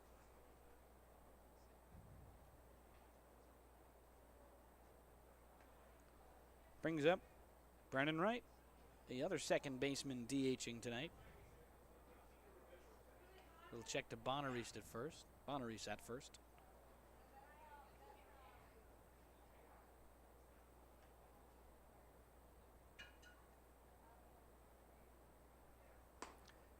Missed there, and Schmelzer thought about a pickoff back to first, but after he receives, kind of just right in his way because he's batting in the left-handed batter's box. Definitely hard to get a pickoff over there at first when you do have your batter right there in their way. So lefty, right. Bonaris looking to advance on a bunt as he pulls it back again for right, and 2-0 count. Trying to lay down a sacrifice bunt. Is yet to be able to see one as it's 6 straight balls to start the 8th for Youngling, a man warming. Although in Silver Spring-Takoma's pen, we'll see if Youngling will get more than this batter. They take a brief moment, 6 straight balls, to talk to Youngling. What are you saying to the young right-hander if you're now in this situation? I think you calm him down, obviously. You know, he's in a tense situation in this ball game. It's late into the innings here as we're in the top of the 8th, and they need to find a way to get strikes. And so I'm going to tell him that he needs to find the zone and just play his game and trust his fielders behind him.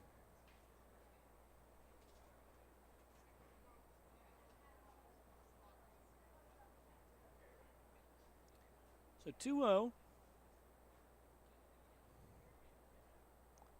Count to right, runner on first, trying to break this tie at 8. It was once 6-1 Silver Spring. They've got themselves in a bit of a hole. 2-0, bunt attempt, popped in the air, Schmelzer under it. He's able to get there. Bonaris returns to first, so not what they were hoping for as the bunt is popped into the air. Yeah, kind of unfortunate placement for that bunt. It just gets far too much underneath it and sends it right into the catcher's glove. Bonaris stays at first, and the out that Youngling needed there here in top of the 8th. New Ripken report out on the Cal Ripken Senior League Baseball YouTube. You may have just heard me accidentally open it. Righty batter, Logan Panett, as the first pitch is in there to him. Strike 1 called, 1 out. Runner on first is Bonaris, who may be more prone to go now that a bunt isn't to be laid down.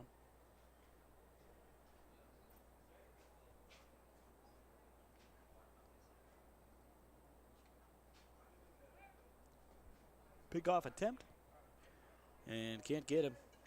So very worried about Bonaris, who's already stolen 2 bases tonight, understandably so. League leader in stolen bases is on Alexandria. The 0-1. It's a fastball, a little high, and Panett can't handle it. Now an 0-2 as he fouls that one back. Homered yesterday, well, homered his last game, which was our last game. 2 days in a row with rain delays all around the league, but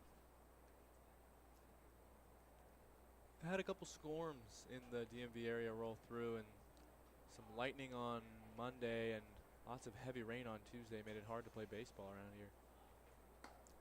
pitch misses outside, and that's ball 1.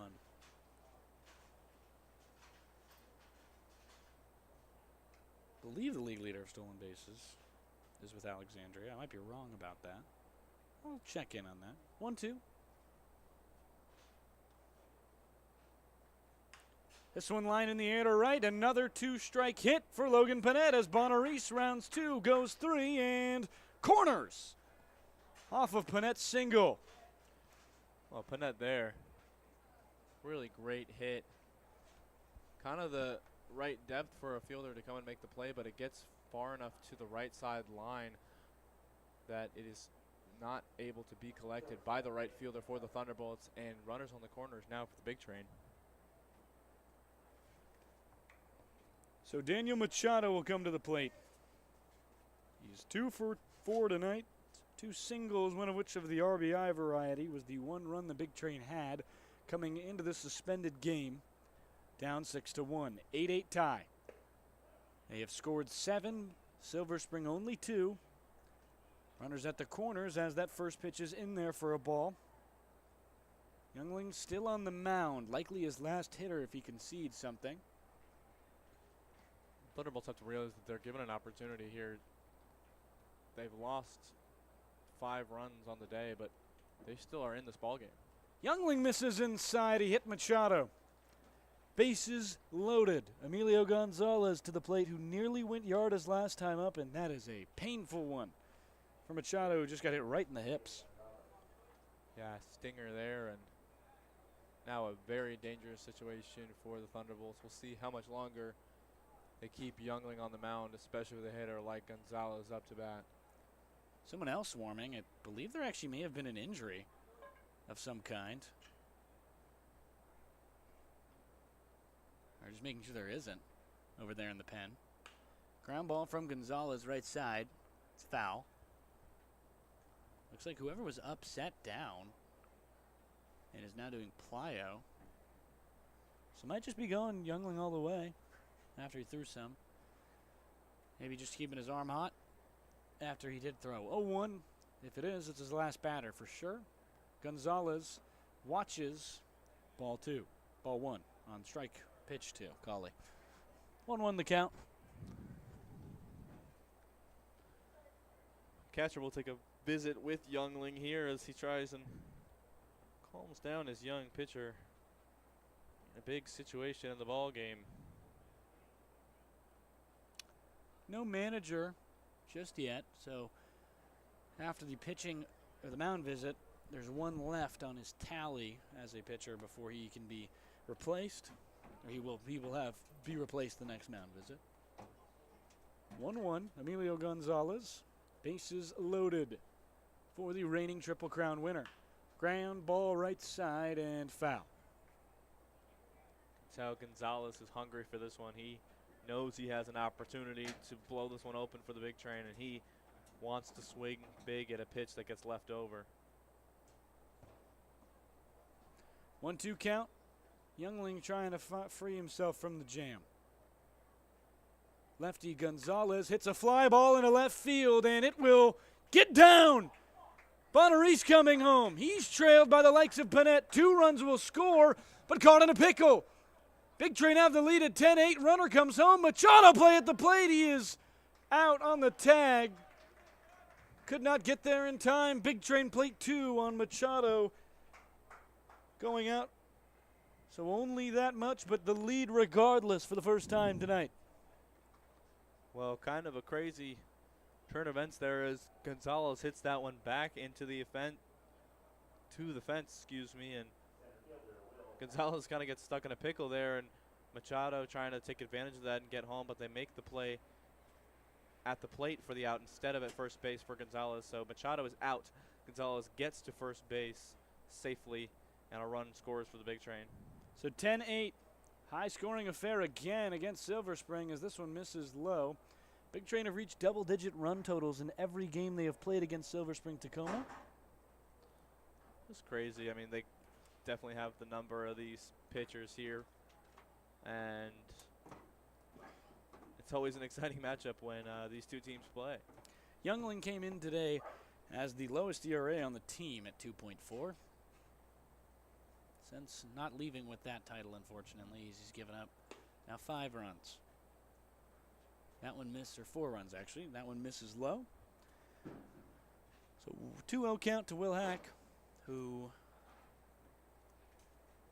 1-0 count to Will Hack. She knows the first pitch. 2-0 count was not the first pitch. Was confused there. I thought it was the second, and you know I should trust my gut. That one. Trust your gut and your gut health. Hopefully helped by lots of nice jams. 3-0 count as that one misses outside.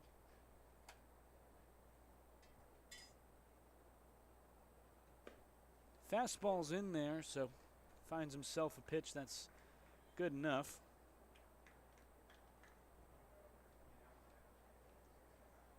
So 3-1 count, 10-8 lead. Bethesda still trying to capitalize on Gonzalez, who went and is at second now on the Machado throw. And he walked him. So a runner on second, runner on first for the wrong guy when you're trying to keep yourself in a game. Yeah. Zach Malvazio up to the plate. He has 4 home runs so far this season, and a couple of those balls have just been mashed. And there are places at this ballpark where it is relatively short and just would be an easy home run for him if he can make the right contact. First pitch, it's a hanging curveball that just makes it on the outside portion of the plate. Don't want to leave one over the plate for Malvazio. Tends to get ahead of these slower throwing righties though. 0-1. Fastball down Broadway, he fouls it off. Just under it.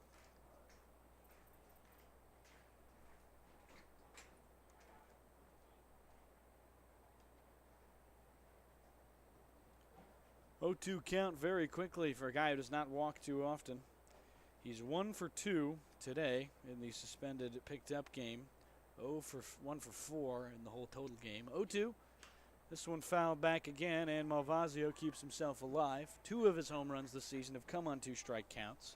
The other 2 on the first pitch or second pitch.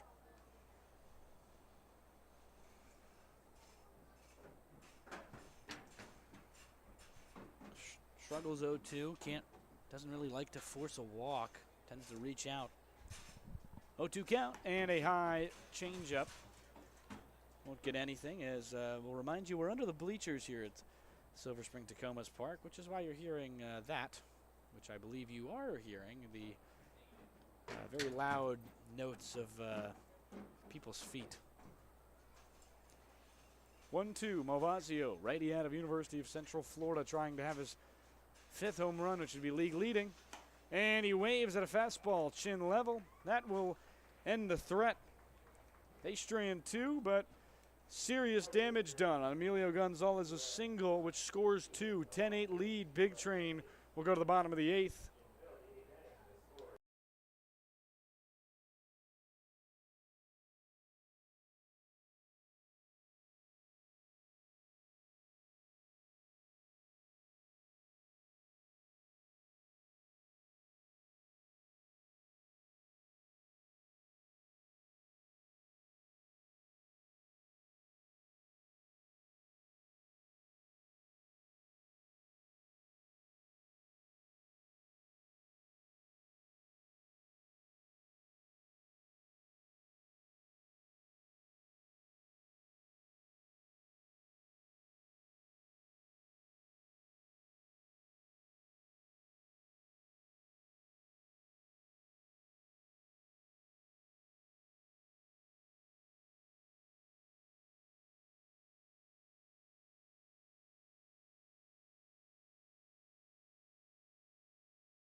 So a save situation, we will surely see him more than just this 8th inning. It's Kaiser Smith, the league leader in strikeouts at 22, tied with Alexandria's starting pitcher, Braxton Vicar. He is a reliever for the Big Train. First pitch, way behind a fastball. He is the closer for this team. Earned a save already this season. 5 games in, 14 innings, .64 ERA. He is the man you want.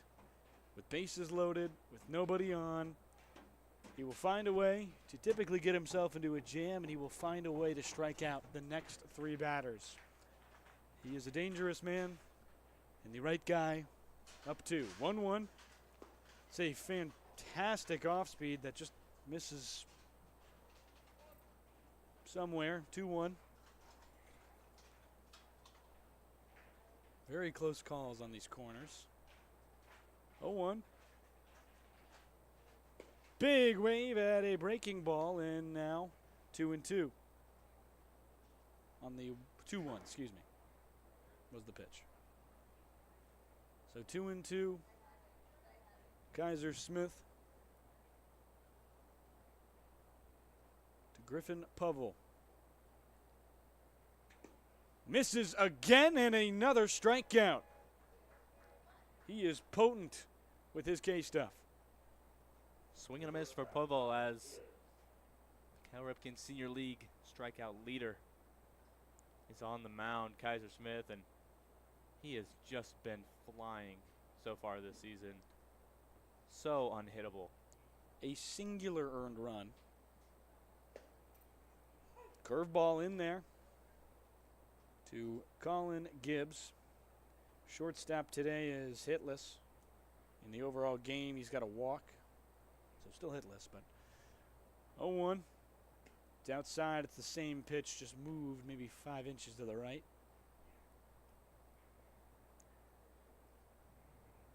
Kaiser Smith only giving up 1 earned run all season. Was an animal against DC. Ground ball left side and almost eats up the third baseman Panette, and throw is in time. So he gets him. Now a very quick 5-3 punch out, and Sam Camacho will come to the plate. 2 up, 2 down for the clinical closer here in Silver Spring. He's going for a 2-out save. Obviously nobody up. Smith, fastball. It's inside.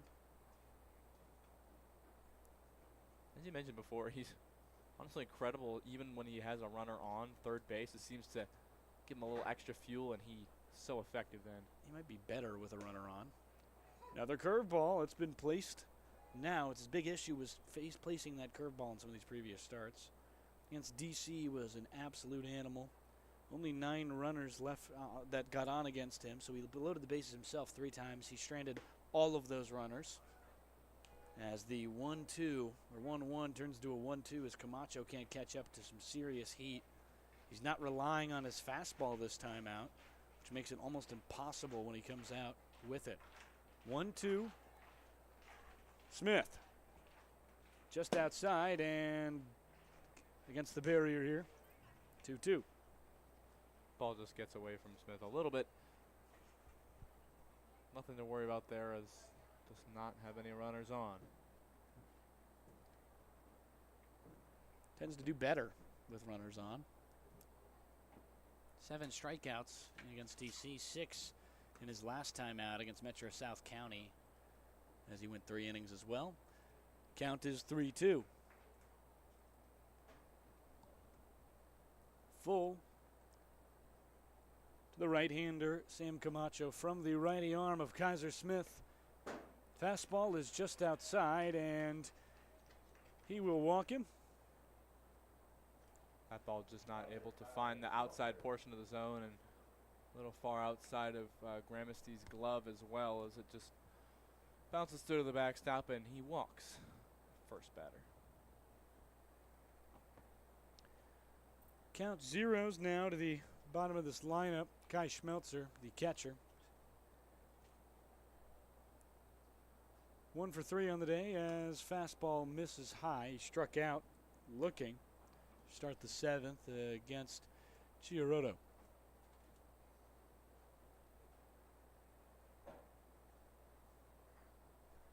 One-0.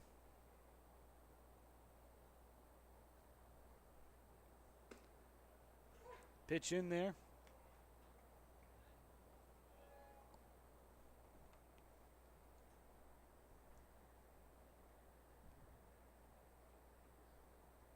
One and one.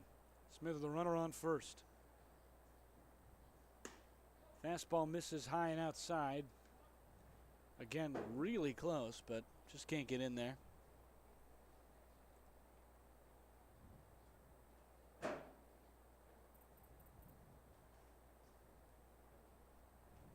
Two-one.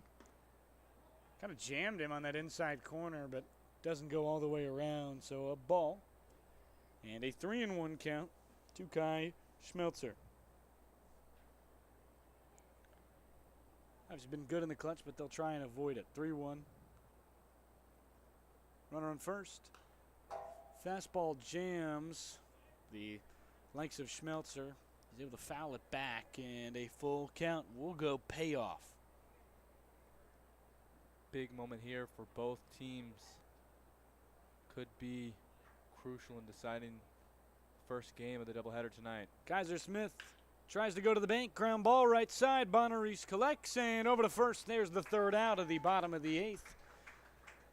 Big Train Strano runner as Kai Schmelzer can't move him away. Good start to his outing on the mound, and we'll be right back. Big Train have one more chance to add on to their 10-8 lead.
Welcome back to the Big Train Baseball Network. I'm Carson Cass, joined by Zach Lewis for the top of the 9th. 10-8, Bethesda lead. They get one more chance to add on to it.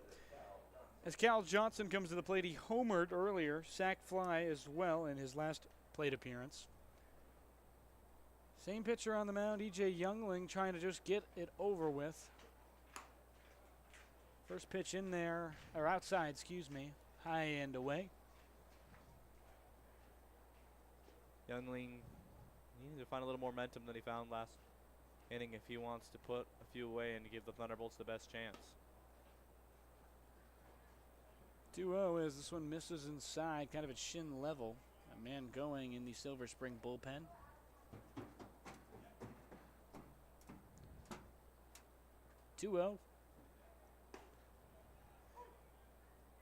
That one a strike at the knees.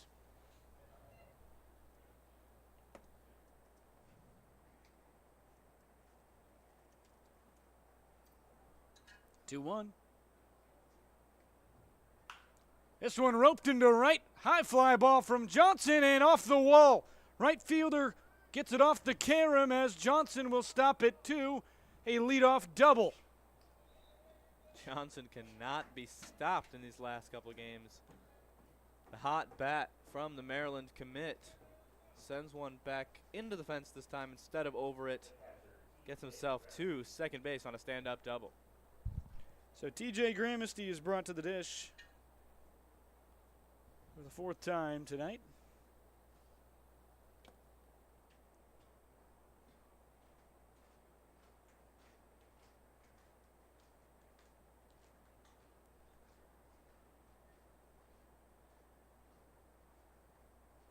First pitch to Gramesty, looks like a bunt attempt, and just kind of strike zone. Didn't pull back in time. 0-1.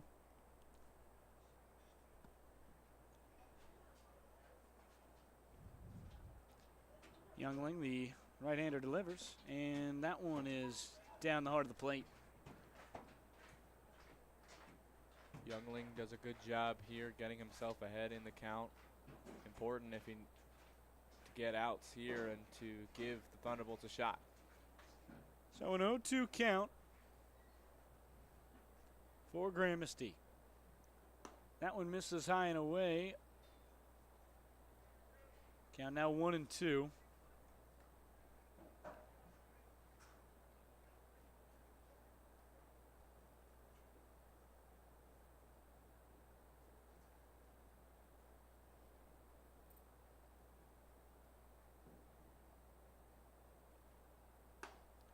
That one low. See what happened for the Knicks last night in the draft? I did not. They basically traded their last pick in the draft for like 8 second rounders. Unrelated. Anyway, 0-1. Not players, like second round picks in like 2030. Interesting, but I don't know. Interesting strategy. It's coming up. I got too distracted after the first round. 2-2. Maybe the first pick. Runner goes, and that one misses outside, and a free stolen base for Gramercy. Or for Cal Johnson, excuse me. Good opportunity for Johnson, and Youngling needs to be wary now. He has a very fast runner over at third and doesn't have an out yet. Missed 3 times to Gramercy, who's hitting. And is a good stolen base threat. Don't want to walk him. He did. Pitch misses low, and Gramercy is on at first. So no outs, corners. It's Julius Bonaris, who's continued to hit well today, will come to the plate. A RBI in the 5th inning on a single. Reached on an error in the 6th and walked in the 8th. But that will be the end of E.J. Youngling's day. We'll be right back on the Big Train Baseball Network as call to the pen. It's Josh Erd for Silver Spring-Takoma.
So Josh Erd will be the man to come try and relieve Silver Spring-Takoma. 11.2 innings. Had a very rough season up to the point we saw him last, but has since toned it down. 11.2 innings pitched. He's been all right. 6 appearance, 6.9 ERA.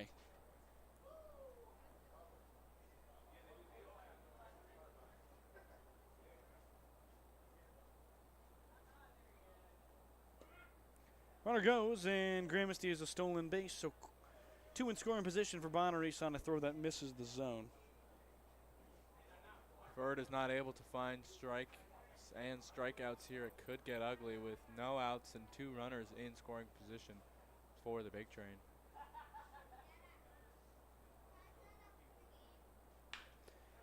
Line drive right field. Bonaris will get 1 home at least. as he adds another RBI on today. Runner coming home is Gramesty.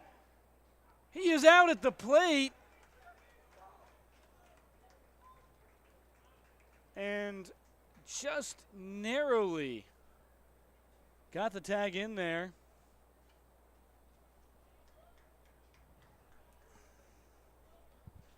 So 2 out, 1 out. And Bonaris singles, and third close play at the plate today. Yeah, lots of close plays there, and Bonaris has been a great leadoff hitter tonight. He'll count as the first out. Good throw from right field is Pagis. Just a frozen rope back to the plate, and a good tag by Schmelzer administered, and Gramesty out. In any of the close plays, the big train have come up unsuccessful in the call and tag there, have gotten out, I believe, 3 times on close plays. The catcher at home base. Yeah. Sorry, I thought you were going to say because there was another one at first. We had probably 4, then I guess it'd be the call. Just hasn't gone their way tonight. 1-1. They've been hitting well enough to stop that. Brennan Wright, half swing over to third base. Sam Camacho Jr. is able to get him in time, and he'll be the second out as Bonaris has moved over to that third base side. Excuse me. If Erd can get out of this with only 1 run scored, it's a success from him as far as the kind of situation that he was handed in this game, and he looks to just try and get 1 more out in order to send the big train back to their dugout and give him a chance to tie this one up. Erd to Panette, who is 3 for 4 today. Line drive left side, but caught. Good play as Gibbs adjusts. We'll be right back on the Big Train Baseball Network. 11-8 our lead as a save opportunity still for the likes of Kaiser Smith.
Kaiser Smith's second inning of work as he goes for the save. Big Train coming to a suspended matchup, down 6-1 in the bottom of the 4th. They fight their way back, have scored in every single inning.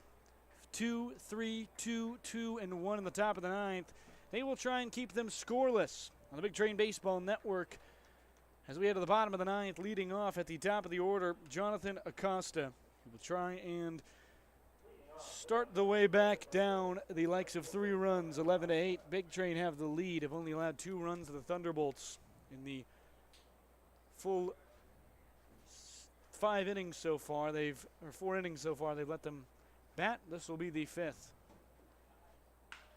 Acosta, first pitch swinging into the air, right field, and it's going to be off the wall. Hack not able to get there in time as he throws it back in, and a leadoff double for the likes of Acosta.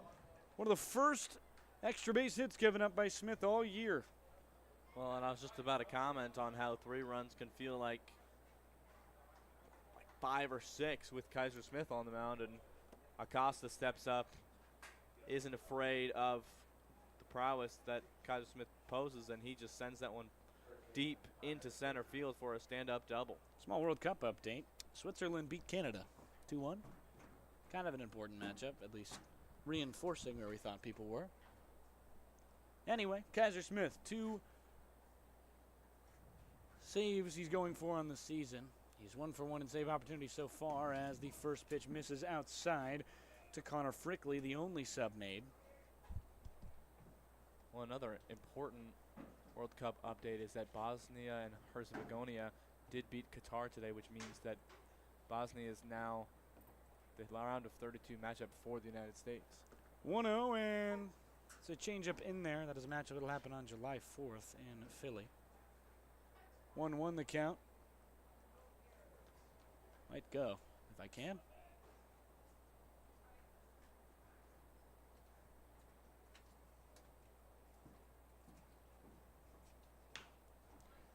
Up the middle, collected by Machado, throw over to first, and he got him. Excuse me, the round of 16 they would play in. The round of 32 would be played in. They are still deciding the times. I don't think those are fully out yet. There's 4 possible matchups I can go on there through the first and the fourth. 1-1. He grounds out. Runner is moved over, so 1 out.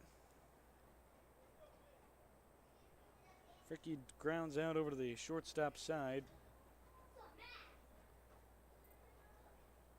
1 out with Acosta advancing to third. First pitch, line drive. It's over the head of Machado. Into the gap into the extra bases for Gabriel Pagis.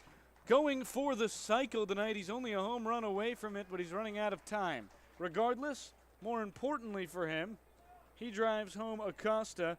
A fantastic day through 2 days combined. 3 RBIs, 4 for 4, 2 walks. Brings up Nolan Cutney, the second baseman. Acosta comes in, and that just brings it that much closer for Thunderbolts as the second earned run for Kaiser Smith comes in. So still a save opportunity as Acosta came in up 2. Now lead by 2 again. Never dipped below that 4 marker. Only down a pair. Tying run at the plate in the form of Cutney. Second baseman on the 1-0 now from Kaiser Smith. It's a good changeup. Can't get anywhere close. Strike 1 as he waves at it.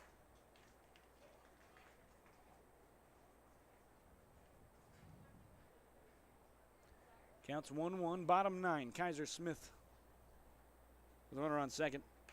It's another curve, and that one fouled off the right side. He's behind it. Now, being behind a curveball, you have to imagine he's going to just likely rely on the heat here.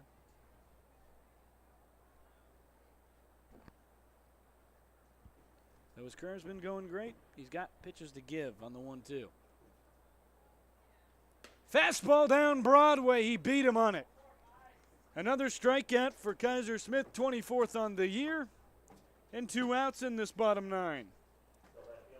I mean, anytime you're up against him, you know that you have to try and swing hard and early in order to catch a fastball or changeup, and he swings too early on that one. The ball gets in behind.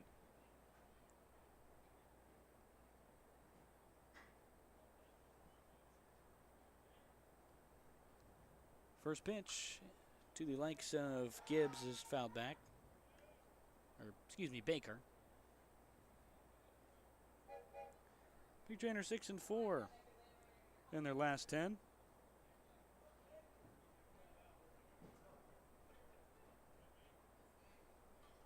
Oh, 1. 9-7 on the season.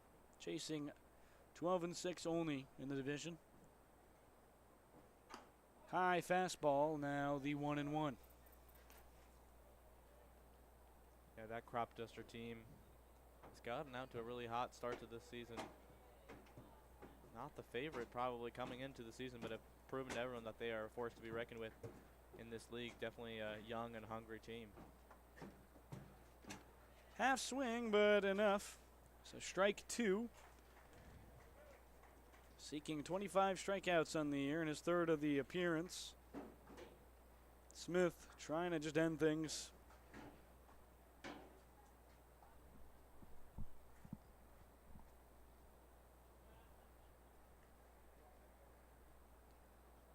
Here comes the 1-2. The pitch hit in the air, left field. Coming in on it is Cal Johnson, and he will get there. The infielder making the play, the final play, as the Big Train win 11-9 against Silver Spring-Takoma in a picked-up, suspended matchup.